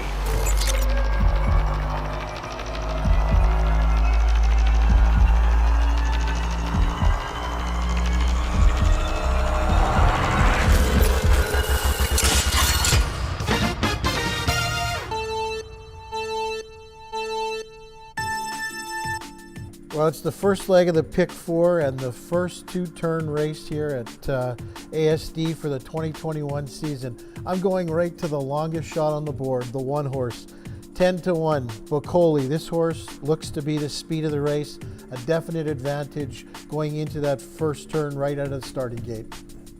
I find this wide open betting race, and you can see on the odds, the 2 is the slight favorite right now, but I like the 3. I like that the horse has been running in Fawner. Very competitive. This horse has been ran very well at ASD in the past with at least some high figures from there. 6 is my other one. 3 or 6, 6 or 3. Kirt?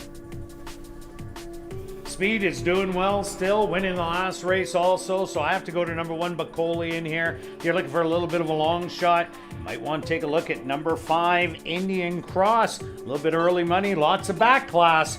Good luck here in race 4.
Bacoli, the first one into the starting gate.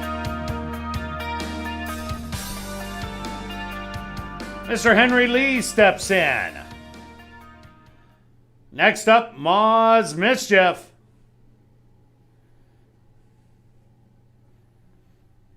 Courageous's turn. 2 left to load. Indian Cross.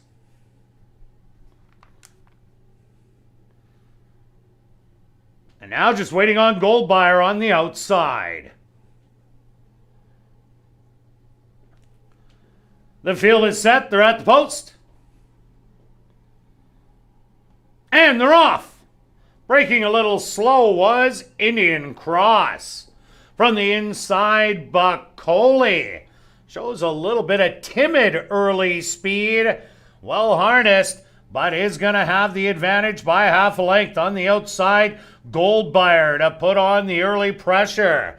2 lengths back, Mr. Henry Lee watching the action with Indian Cross, who's moved up into 4th. Another length back to Moz Mischief. And Courageous, the early trailer, about 8 off the lead. Battling on the front is Bacoli on the inside and Gold Buyer. They went the opening quarter in 25-2. They have about a 6-length advantage on the field with Mr. Henry Lee on the rail. In between horses, Indian Cross, Moz Mischief right there, and Courageous. They're a 4-pack running together. The half quickened up. 23 1 second quarter, and Gold Buyer now takes over by 4. Bacoli back to second. Moz Mischief interested in the middle to the far outside. Courageous making up ground. Gold Buyer with the lead and is coming to the 16th pole and is not gonna get caught. Gold Buyer gonna get it done by 3. Moz Mischief second best. Third's going to go to Courageous, and 4th to Mr. Henry Lee.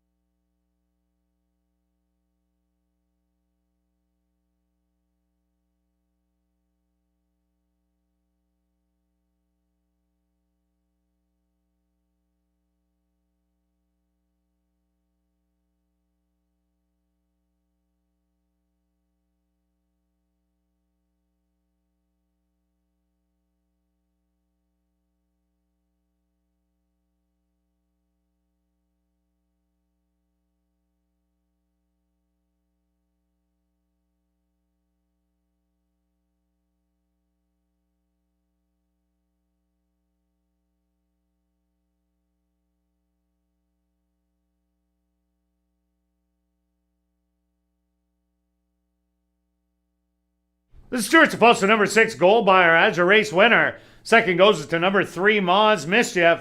Third to number 4, Courageous. And 4th to number 2, Mr. Henry Lee. They went the opening quarter 25-2. The half 48-3. 3 quarters 114-4. Time for the 7 furlongs 127-4.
Now entering the winner's enclosure, the official winner here in race number 4, that's number 6, Gold Buyer.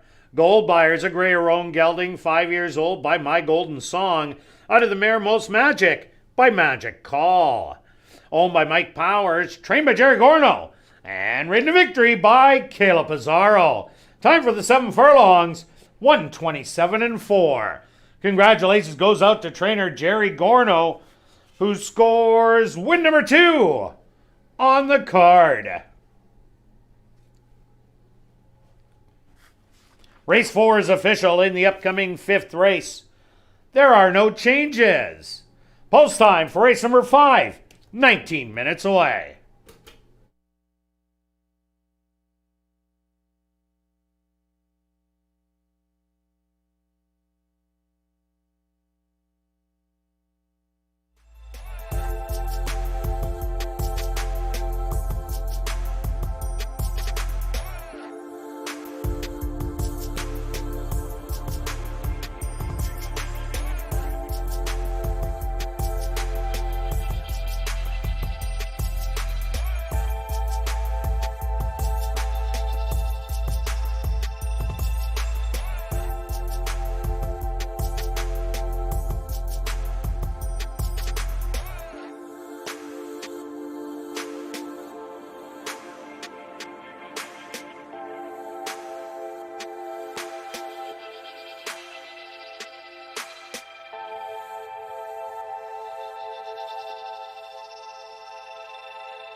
And welcome back down the paddock for race number 5 for this $5,000 claimer. For 3-year-olds and up, they're going to go 5.5 furlongs. Okay, Marshall, who do you like? I keep trying to pick the speed. I picked the wrong one, and Speed's won 4 races. I'm snake bitten. Yeah, I mean, I like the one also. I obviously didn't think the 6 was going to press, but makes sense. It was a good ride by Kayla. I like those kind of aggressive rides. Definitely Speed has an advantage here today, and going the 2 turns, definitely make a note of that for future 7 furlong races. Okay, well, this race, I mean, the speed, I think, the 4 is the speed, the 7 is the speed. I think there is a potential speed duel in here. I do think you have to be close, which is why I like the 5 American League. I think this horse is the class of the field. Obviously hasn't raced yet in 2021, but the horses this horse had been facing last year are significantly better. This horse is not eligible to be claimed first start, even though it was claimed to end the year last year. So this is sort of a free roll, I feel. I like the 5 furlong work coming into the race. Hopefully that's enough to get this horse conditioned, ready to run first out. Did open with a bit of early money in here, which is never a bad thing. So that's my favorite. The 6 rather, Manayar. This is a horse that was a fan favorite, certainly one of our favorites last year. Had a monster 9-year-old campaign, 7 starts, was in the money all 7 starts, and really didn't run a bad race. So I'd look for this horse to hopefully have another big year as a 10-year-old. I think maybe we're going to give this horse a 1 start in here. But I do like the 1, 10's Legacy, 16-1 on the board right now.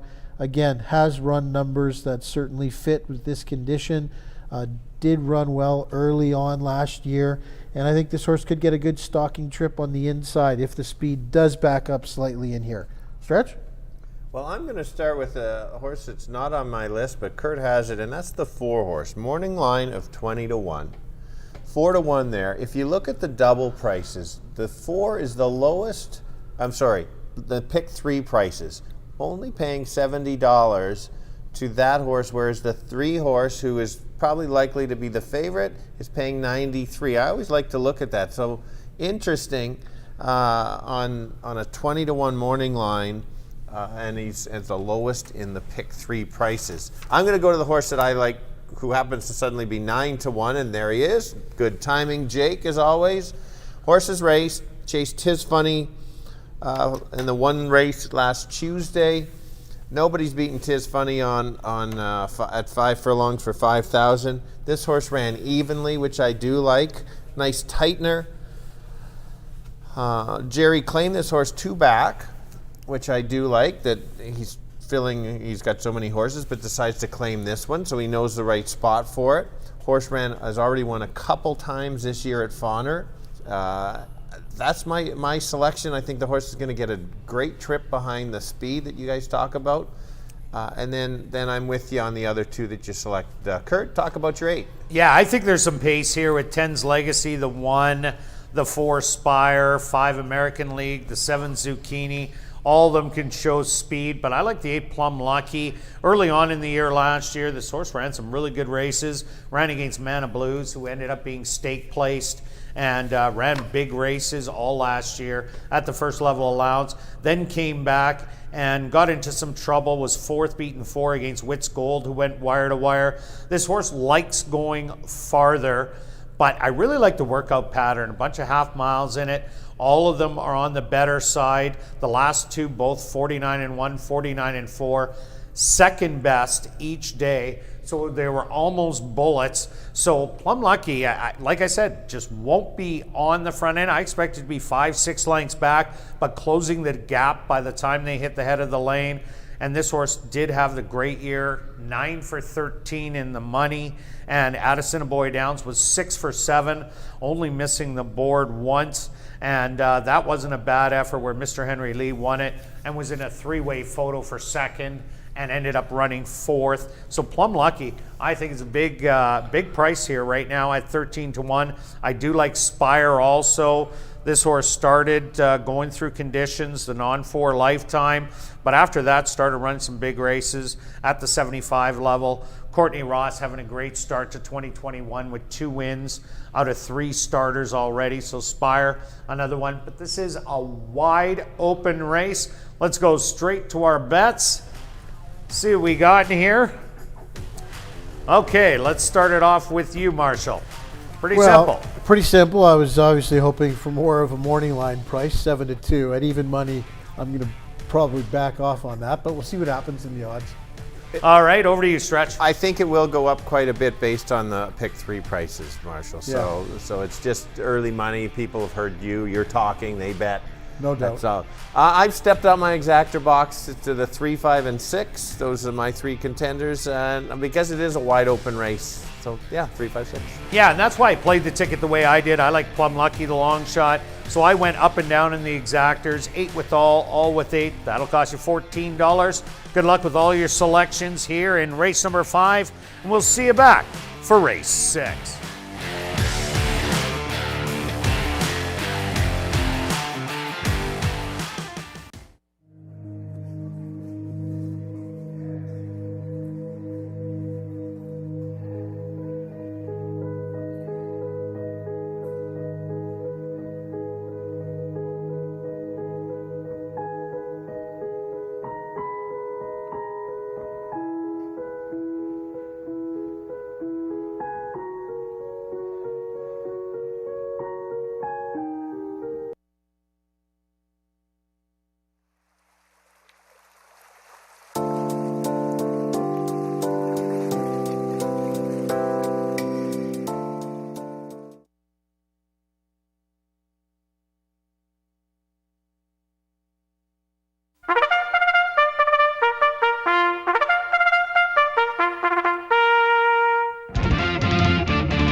The horses are on the track for race number 5. They're going to go 5.5 furlongs for $12,000. Number 1 is Ten's Legacy, owned by Bill Michael and Wind Dancer Stable, trained by Wendy Anderson with Ismail Mascara. Number 2 is Norm's Place, owned by Jared Brown and Lucky 8 Stable, trained by Jared Brown with Nyrone Austin. Number 3 is Overanalyzer, owned and trained by Jerry Gorno, Jorge Carreño in the saddle. The 4, that's Spire, owned by Pink Cloud Racing, trained by Courtney Ross with Neville Stevenson. The 5 is American League, owned by Colt Brown, trained by Alan Brown with Leroy Nelson. The 6 is Anire, owned by Black Diamond Stable, trained by Tom Gardapi Jr. with Caleb Pizarro. The 7 is Zucchini, owned by Coralie Shantz, trained by Craig Smith with Richard Mangley. Rounding out the field is number 8, Plum Lucky, owned by Marvin and Deb Buffalo, trained by Marvin Buffalo with Stanley Shady Jr. Post time for race number 5, 6 minutes away.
It's now 2 minutes to post time at ASD.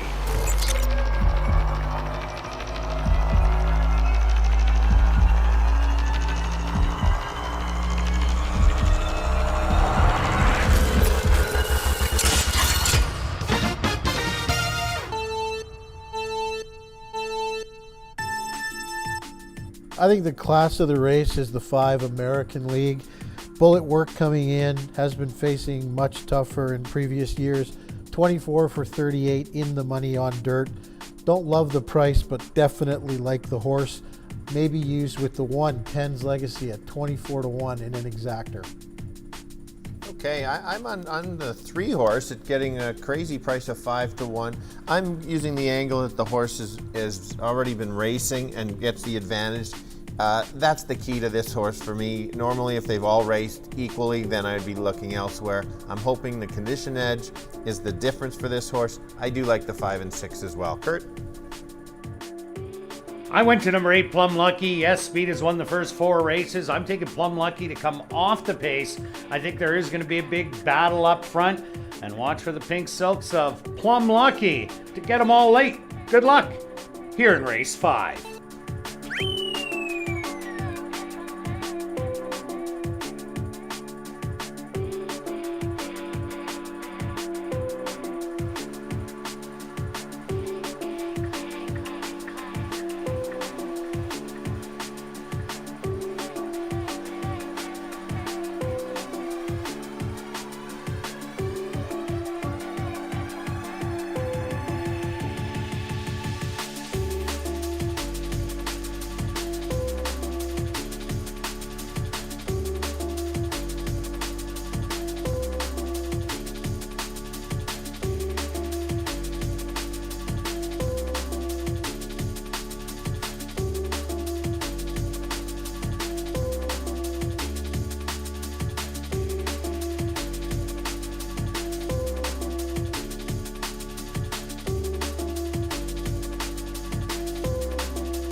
Ten's Legacy and Norm's Place.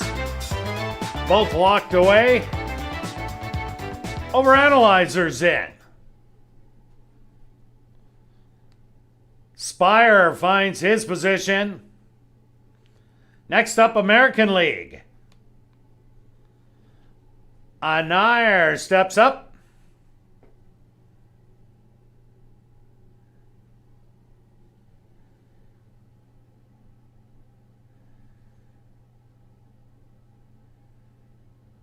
He's in. 2 left to load. Zucchini.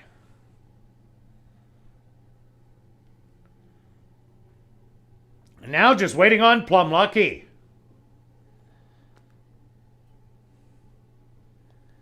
They're all set. They're at the post. And they're off. From the inside, that's Spire going after American League, who's in between horses. 3 wide, Zucchini. In the early battle, Plum Lucky sitting on the outside in 4th, watching that action. Sneaking up the rail is Norm's Place with Overanalyzer right beside him, and then a gap of another 6. Back to your trailers, Ten's Legacy and Anair, who have about 10 to make up.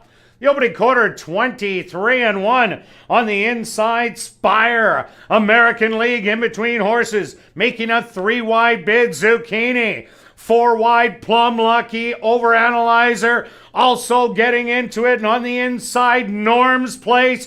3 across the track at the 8th pole. Zucchini with the best stride right now. Spire trying to battle back. A late charge from Overanalyzer and Plum Lucky on the outside. But Zucchini's going to take it. Overanalyzer in 2nd. 3rd's going to go to Spire. And 4th to Plum Lucky.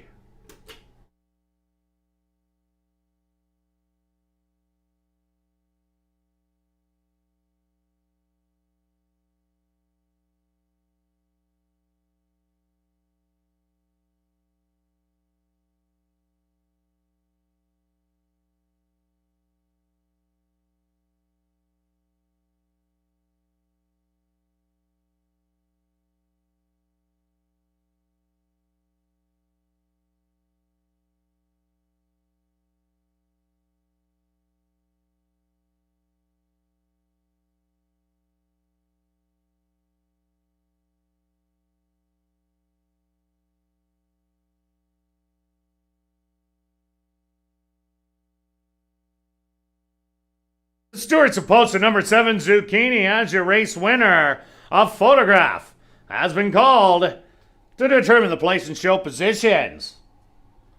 They went the opening quarter in 23-1, the half 47-2.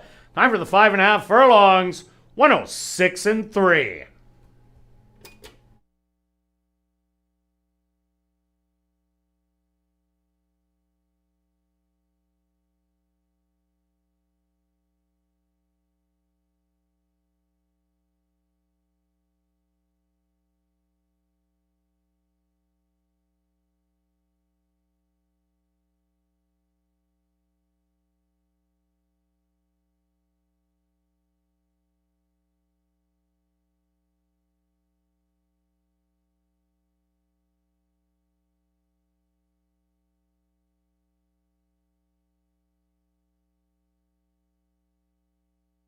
Please disregard the top horse. There we go.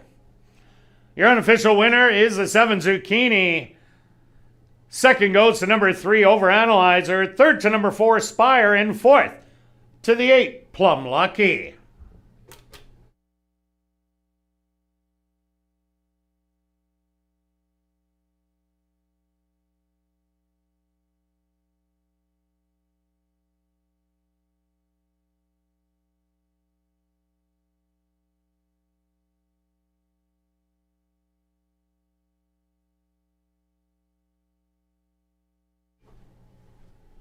Now entering the winner's enclosure, the unofficial winner here in race number 5, that's number 7, Zucchini.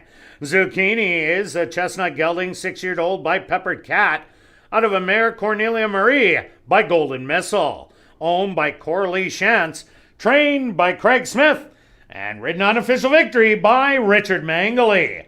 Time for the 5.5 furlongs, 106 and 3.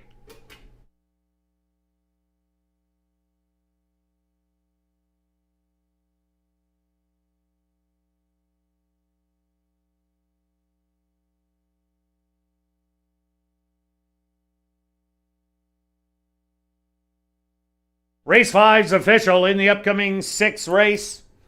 There are no changes. Post time for race number 6, 20 minutes away.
And welcome back down the paddock for race number 6. We have a $5,000 claimer for Manitoba, Saskatchewan, North and South Dakota breds who are either non-3 lifers or non-winners of the year. And they're going to go the 5 furlong distance. Stretch, you start us off. Okay, I'll ask the group, have we had a favorite win yet today? Yes. We did. Yeah, he's a lady tamer.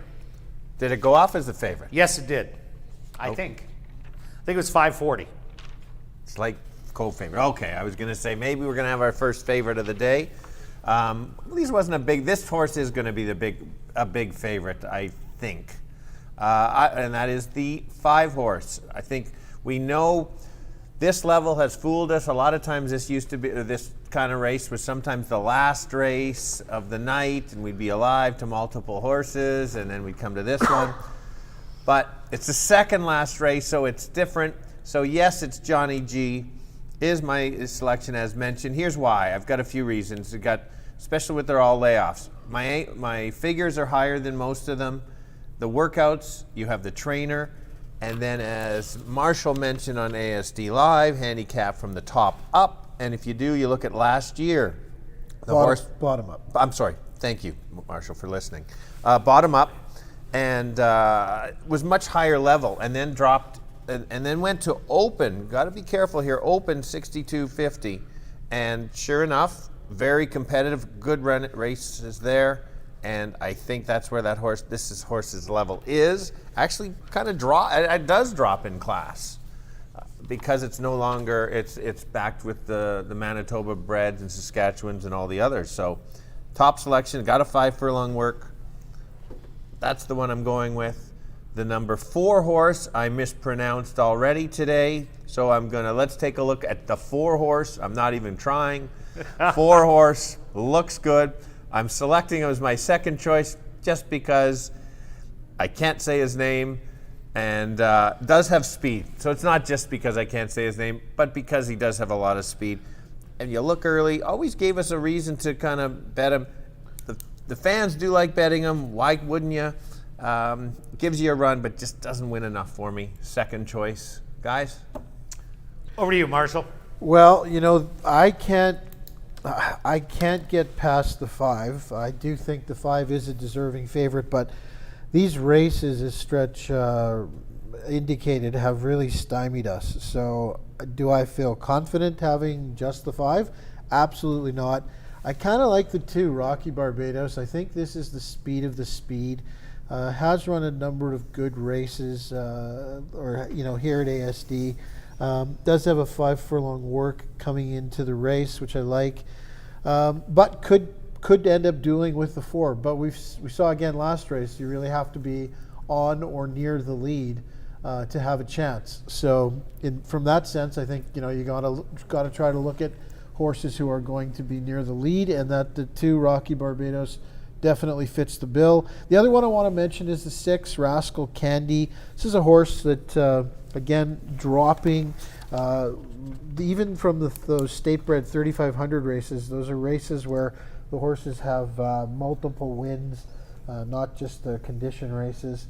And then the last start of the year was an open non-2L. So the horse definitely fits in here. Does have a number of seconds at the distance.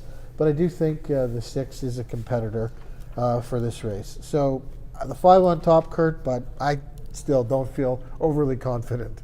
Yeah, I really like the 5. Yes, it's me, Johnny G. Has a good running style in here. The stalker. The speed's going to be the 2, Rocky Barbados. Skoden, the 4 is going to offer some. The 3's going to have a little bit. The 1's going to have a little bit. And then, yes, it's me, Johnny G, and Rascal Candy. Both of them can go forward in here too. So it might be a little bit of a log jam on the front end, but yes, it's me, Johnny G, is the, so to say, class of the field in here, and had a good year last year, winning a couple races, and I like the workout pattern too. I like the stablemate Rascal Candy. When it was at this level last year, was less than even money each and every time it ran, and it did get beat by Double Time in one of those starts. Double Time paid 62 to 1, so 126. Did you remember? Stretch had that one that day. He said, "Don't leave out Double Time." Yeah, I'm not going to leave you hanging there, Stretch. So there is lots of speed in here, but I think, yes, it's me, Johnny G, and Rascal Candy will be right there. And Rocky Barbados, Scoden with them. But I like 5 the best. I like 5, 2, and 6. All right, let's go to our selections. And we'll start with you, Stretch. Okay, I've got a tri-wheel. I've got 5 on top with the 2 and with Scoden and the 6. What? You said it right. Yeah, I kept practicing after you said it. With all. There it is, trying to find a long shot in there. Yeah, there it is. 12. Okay, what about you, Marshall? Okay, I'm going to box my top 3 horses, the $5 exacta box. And myself, I'm going after the late daily double. I'm going to take the 5 on top of the 3, 4, 9. Good luck with all your wagers here in race number 6. We'll see you back for race 7.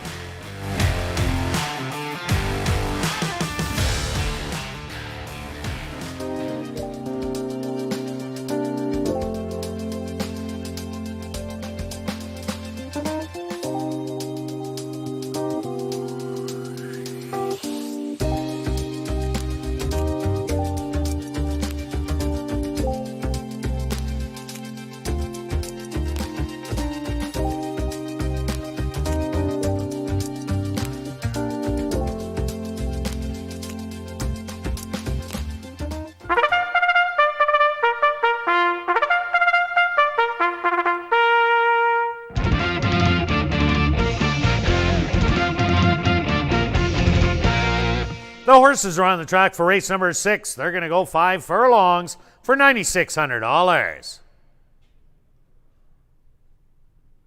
The 1 is Double Time, owned and trained by Steve Thompson. Shamari Muir aboard. 2, Rocky Barbados, owned by 2 Points Ranch, trained by Stephen Gaskin with Dwight Lewis. Number 3 is In Excess of Reality, owned by Vicky Hamilton, trained by Maria Stanford with Neville Stevenson. The 4, that's Scoden, owned by Melissa and Clifton Newber, trained by Ryan DeJarlis with Richard Mangley.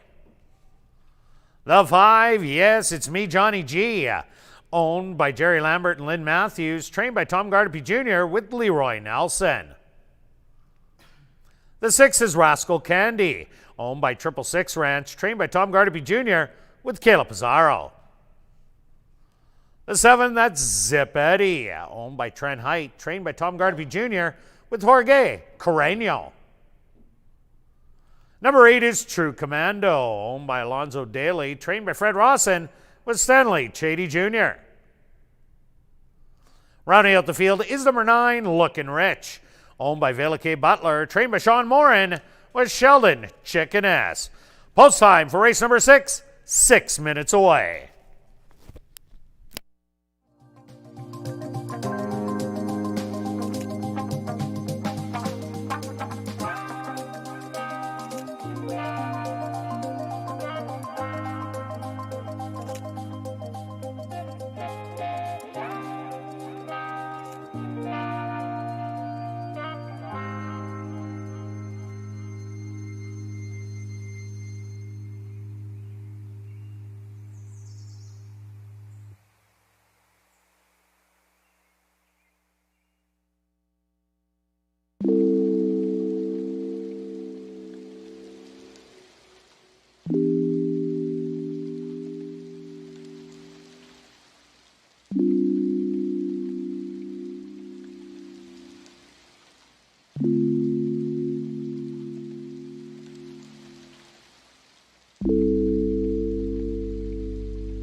It's now 2 minutes to post time at ASD.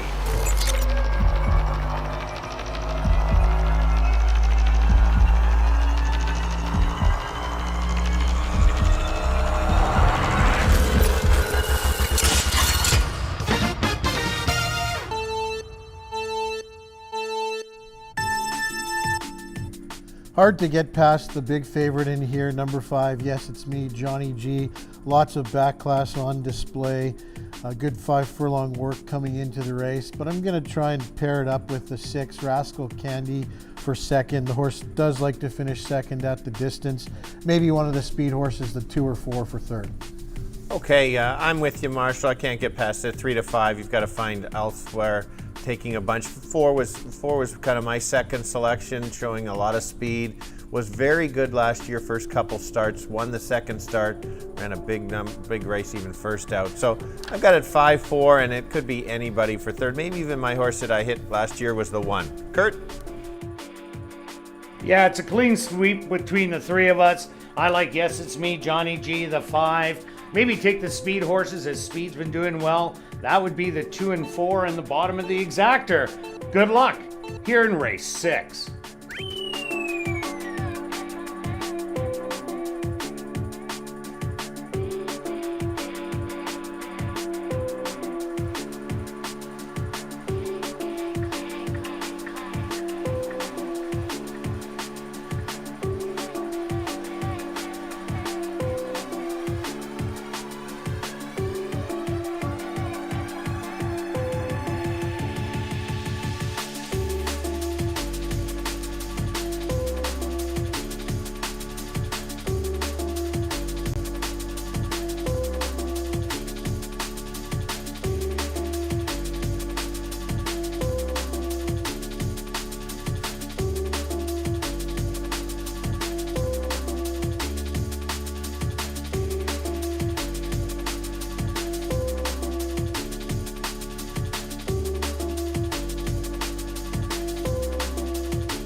Double time, and now Rocky Barbados are both in.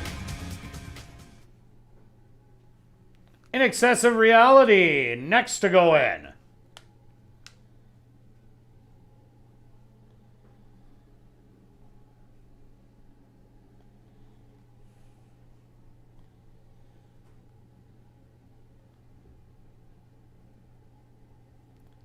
Next up, the 3 to 5 choice. That's Yes, It's Me, Johnny G. Rascal Candy's turn.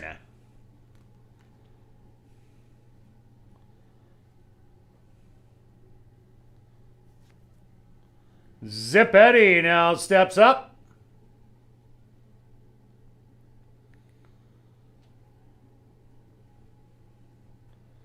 Here comes True Commando.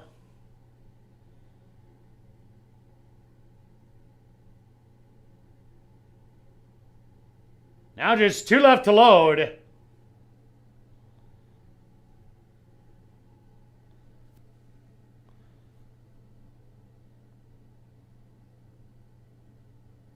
Looks like Skoden will go first.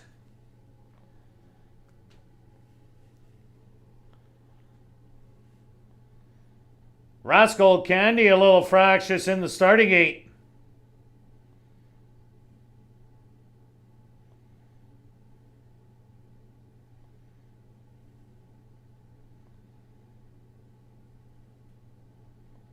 Skoden's now loaded. Now just waiting on Lookin' Rich. Rascal Candy acting up again. The field is set. And they're off. From the inside, Double Time is away well and goes right out after the early lead. To the outside, that's Rascal Candy to put on the early pressure. In Excessive Reality back in third. On the rail, Rocky Barbados. Making a move from the middle. Yes, It's Me, Johnny G. Looking Rich. Making a 4 wide bid. Then it's a gap of a couple back. That's going to be Zip Eddie, In Excessive Reality, and the trailer is going to be True Commando. Rascal Candy with the lead as they hit the head of the lane. On the inside, Double Time is battling back. Yes, It's Me, Johnny G is looking for a seam and has now found it. Yes, It's Me, Johnny G. On the outside, Rascal Candy, Zip Eddie, 3 wide. Yes, It's Me, Johnny G. Zip Eddie, yes, It's Me, Johnny G. Zip Eddie, second best. Third's going to go to Rascal Candy. And fourth to In Excessive Reality.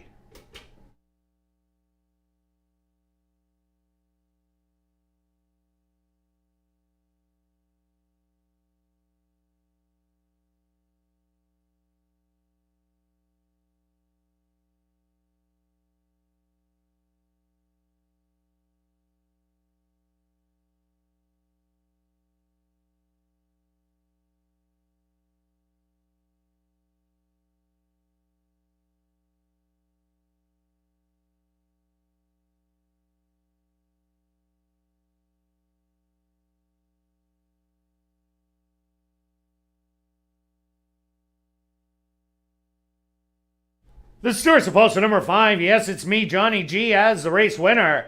Second goes to number 7, Zip Eddie. Third to number 6, Rascal Candy. And fourth to number 3, In Excessive Reality. They went the opening quarter in 23 and 1. The half 48 seconds. Time for the 5 furlongs, 101 and 1.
Now entering the winner's enclosure, the official winner here in race number 6, that's number 5. Yes, it's me, Johnny G.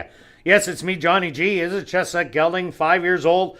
By yes, it's true. Out of the mare In Spite of Success by Spicetown. Owned by Jerry Lambert and Lynn Matthews. Trained by Tom Gardaby Jr. And ridden to victory by Leroy Nelson. Time for the 5 furlongs. 101 and 1. Number 5, yes, it's me, Johnny G, was proudly bred right here in Manitoba by his owners, Jerry Lambert and Lynn Matthews. Also, congratulations goes out to jockey Leroy Nelson, who scores the double. 2 wins for jockey Leroy Nelson.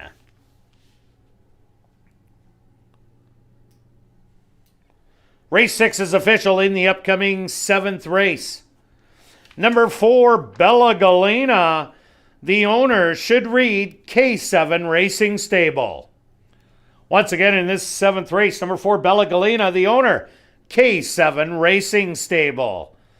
Jackpot High 5 wagering. Here in race 7, they go to post in 19 minutes.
And welcome back down the paddock for race number 7.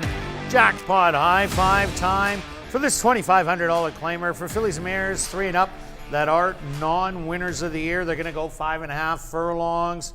Marshall, you're going to start us off. And you're alive in your pick 5. Yes, he is. Well done. I am. I'm alive to the 4, so let's start there. I think Me and Stretch key the 5 horse in our pick 4s, and we're dead. We should have went the all like you. Yeah. Yeah. Okay, go on. It's far from over yet.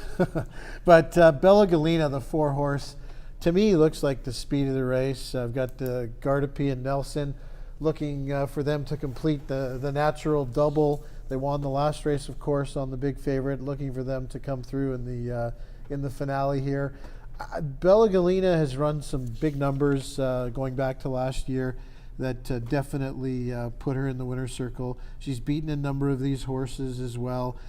I just think this horse goes right to the lead. We've seen Speed do really well today. You have to be on or near the lead. We've talked about that. So that's the 4. The other horse I thought possibly at good odds, 16-1 now. That's the 1, Kamano Comet for Jared Brown. This horse has done, look at the lifetime career, 11 for 44, likes to win races, has a bunch of 2-turn races on his resume, but I think he's going to be close up. Again, could get a good trip along the rail. Jorge Carreño definitely riding well as well. A couple of good 4 furlong works. Lots to like at 17-1 for sure. Throw in one other horse, guys. Wits Data Link to 5. They're betting this horse. Another Tom Gardapi horse. Again, some back class. Looks to me like, Gardapi is where you kind of start in these lower claiming races. He's the king. So I like both Gardapis in here. Stretch? Okay, well, you'll notice that I switched my picks. On the ASD Live, I had 7, 4, 5. Reason I have switched because now I've seen a bunch of races where Speed's holding a lot more, so I have to adjust. And that's something you have to understand. Don't stick with your picks and be stubborn about that. And that's why I've switched it to 4, 5, 7, because you've had to be quite near the pace. Button Mushroom is a fan favorite it's a favorite of mine anyway. But he comes from a little too far back to possibly win it. I'm getting the value. I do like the horse, but it can't be my top selection, simply only going 4, 5.5 with a relatively speed holding track. Tom is on fire. Last race, he ran 2nd and 3rd. First, 2nd, and 3rd. He had the tractor. First, 2nd, and 3rd. It was a Gardapi tractor. Well, there's an outside shot. It could happen again in this race. So Button has such a good move. Watch for him. Even if he doesn't win, watch for his gallop out to see if he's ready to go. Marshall talked about the 4 and 5, and that's where I'm at. 4, 5, 7, box them. Go ahead, Kirt. Yeah, I'm with you guys on Bella Galena. She ran really good last year. She has good tactical speed. She looks like the speed of the race. She's going to be on the inside. Leroy Nelson, already 2 wins on the card. He just won the last race on a nice patient ride on Yes It's Me, Johnny G, in a stalking effort, splitting horses down the lane and holding on for that win over Zip Eddie. So I think Bella Galena, she's the speed of the speed. She's the one that they got to catch. I also like number 9, Hey Hey Runaway, getting good odds right now, 11-1 on the board. Last time she was 2,500 wide open at Century Mile, running a second there. Had some big races last year, but early on, she was a solid 5,000 and knocking on the door in a few races there, but just not getting by. Now she's down to the easy company in the non-winners of the year. And when she was there last year, she had her win and a second place finish.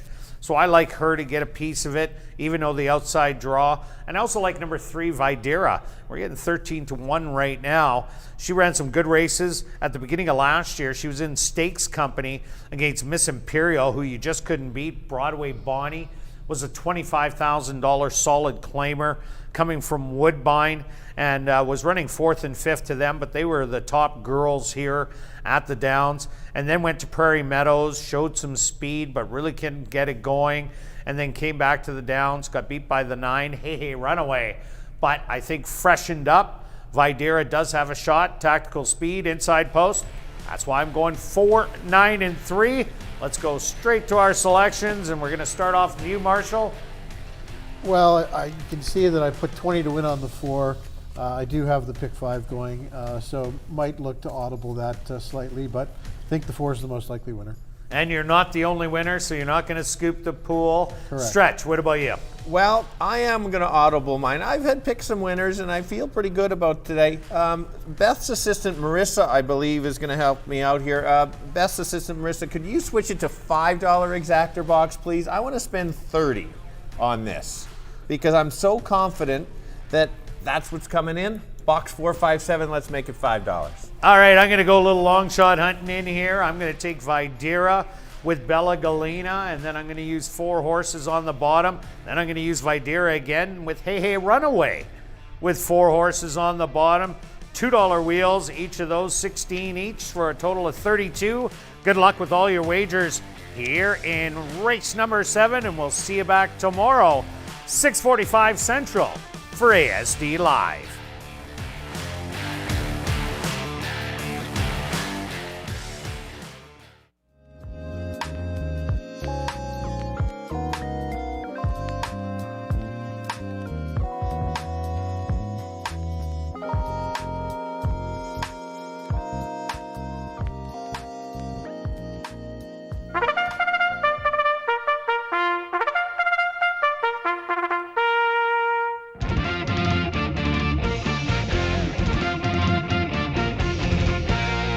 The horses are on the track for race number 7. They're going to go 5.5 furlongs for $9,400. The 1 is Camano Comet, owned and trained by Jared Brown, Jorge Carreño in the saddle. The 2 is Wit 7, owned by 666 Ranch, trained by Tom Gardaby Jr. with Stanley Chady Jr. Number 3 is Videra, owned by Doug, Judy, and Carmen Mustard, and Heather Todoric, trained by Doug Mustard with Ismail Mascara. Number 4 is Bella Galena, owned by K7 Racing Stables, trained by Tom Gardaby Jr. with Leroy Nelson. The 5 is Wits Data Link, owned by Black Diamond Stable, Lynn White, and Jerry Geddes, trained by Tom Gardaby Jr. with Caleb Pizarro. The 6 is Swear Vengeance, owned and trained by Maria Stanford with Sheldon Chickeness. The 7, Button Mushroom, owned by Henry Witt Jr., trained by Jerry Gorno with Nyrone Austin. The 8 is Chris's Defense, owned by Christopher and Johnson and McSorley Cindy, trained by Mike Taphorn with Neville Stevenson. Rounding out the field, number 9, Hey Hey Runaway, owned by TMS Stable, trained by Jerry Brown with Shamari Muir. Jackpot high 5 wagering here in race number 7. They go to post in 5 minutes.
It's now 2 minutes to post time at ASD.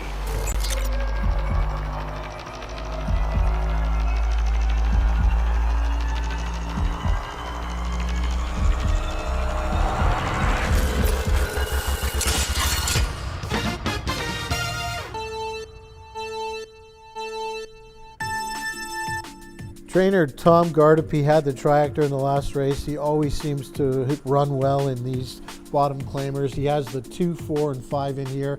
I think the 4 is the speed of the race. I'd sprinkle in the 1 Kamano Comet at 12-1 and some tries with the other Gardepy horses, and bring in the 4. Okay, yes, good luck, Marshall, on the pick 5. I'm with you there. Originally I had the 7 on top. It's just not the right track. But it's 6-1, maybe. I think that the Button Mushroom can maybe sneak in the trifecta or even the exactor with the 4 and 5. So I've got it 4, 5, and 7. If you want to take, if it suddenly speed backs up, maybe the 7. Kirt? Yeah, I'm with you guys. I also like the 4 Bella Galena, but underneath I like number 3 Videra and number 9 Hey Hey Runaway. Both of those have good tactical speed. That's been doing well all night. Good luck here in race number 7.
You guys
post time.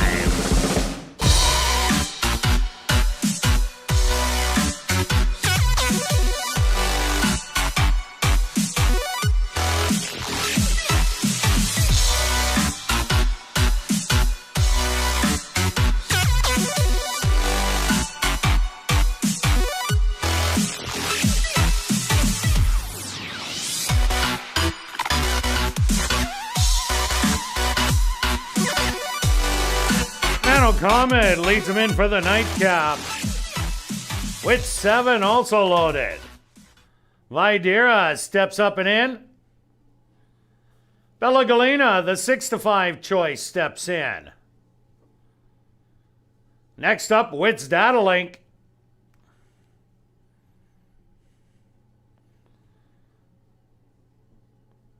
Swear Vengeance's turn.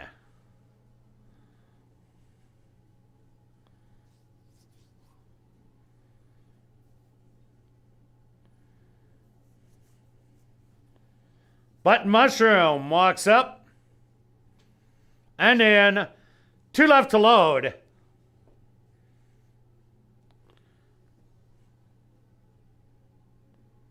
Chris's Defense. And to the far outside, next up, Hey Hey Runaway.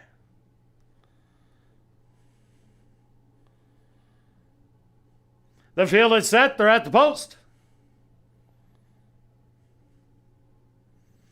And they're off, breaking in a bit of a tangle, was Camano Comet. From the middle of the track, that's Bella Galena. She's showing some early speed with Hey Hey Runaway, showing a bit more and taking over the lead. Settled back in third, that's Videra. On the inside, moving up, Wits Datalink. 3 wide, Chris's Defense is getting into the battle. Settled back in behind the favorite Bella Galena. Camano Comet came back nicely to get into the fray. Then it's a couple lengths back, Videra, Button Mushroom, and a long way back to Swear Vengeance. The opening quarter, 24 seconds. On the outside, Chris's Defense. To the inside, Wits Datalink trying to battle back. Coming up the rail, making good strides. That's Hey Hey Runaway, who's found that rail position. Camano Comet on the outside with the best stride going. It's Camano Comet who's gonna win it. Second's gonna go to Bella Galena. Third to Button Mushroom. Fourth to Hey Hey Runaway. And fifth to Chris's Defense.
Stewart's opposed to number 1, Camano Comet.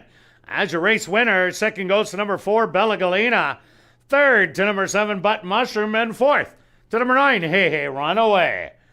They went the opening quarter in 24 seconds. The half, 48-4. Time for the 5.5 furlongs, 108-1.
Now entering the winner's enclosure.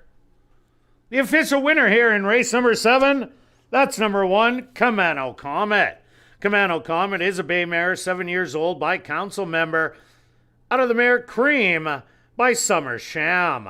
Owned and trained by Jared Brown and ridden to victory by Jorge Carreño. Time for the 5.5 furlongs, 108 and 1.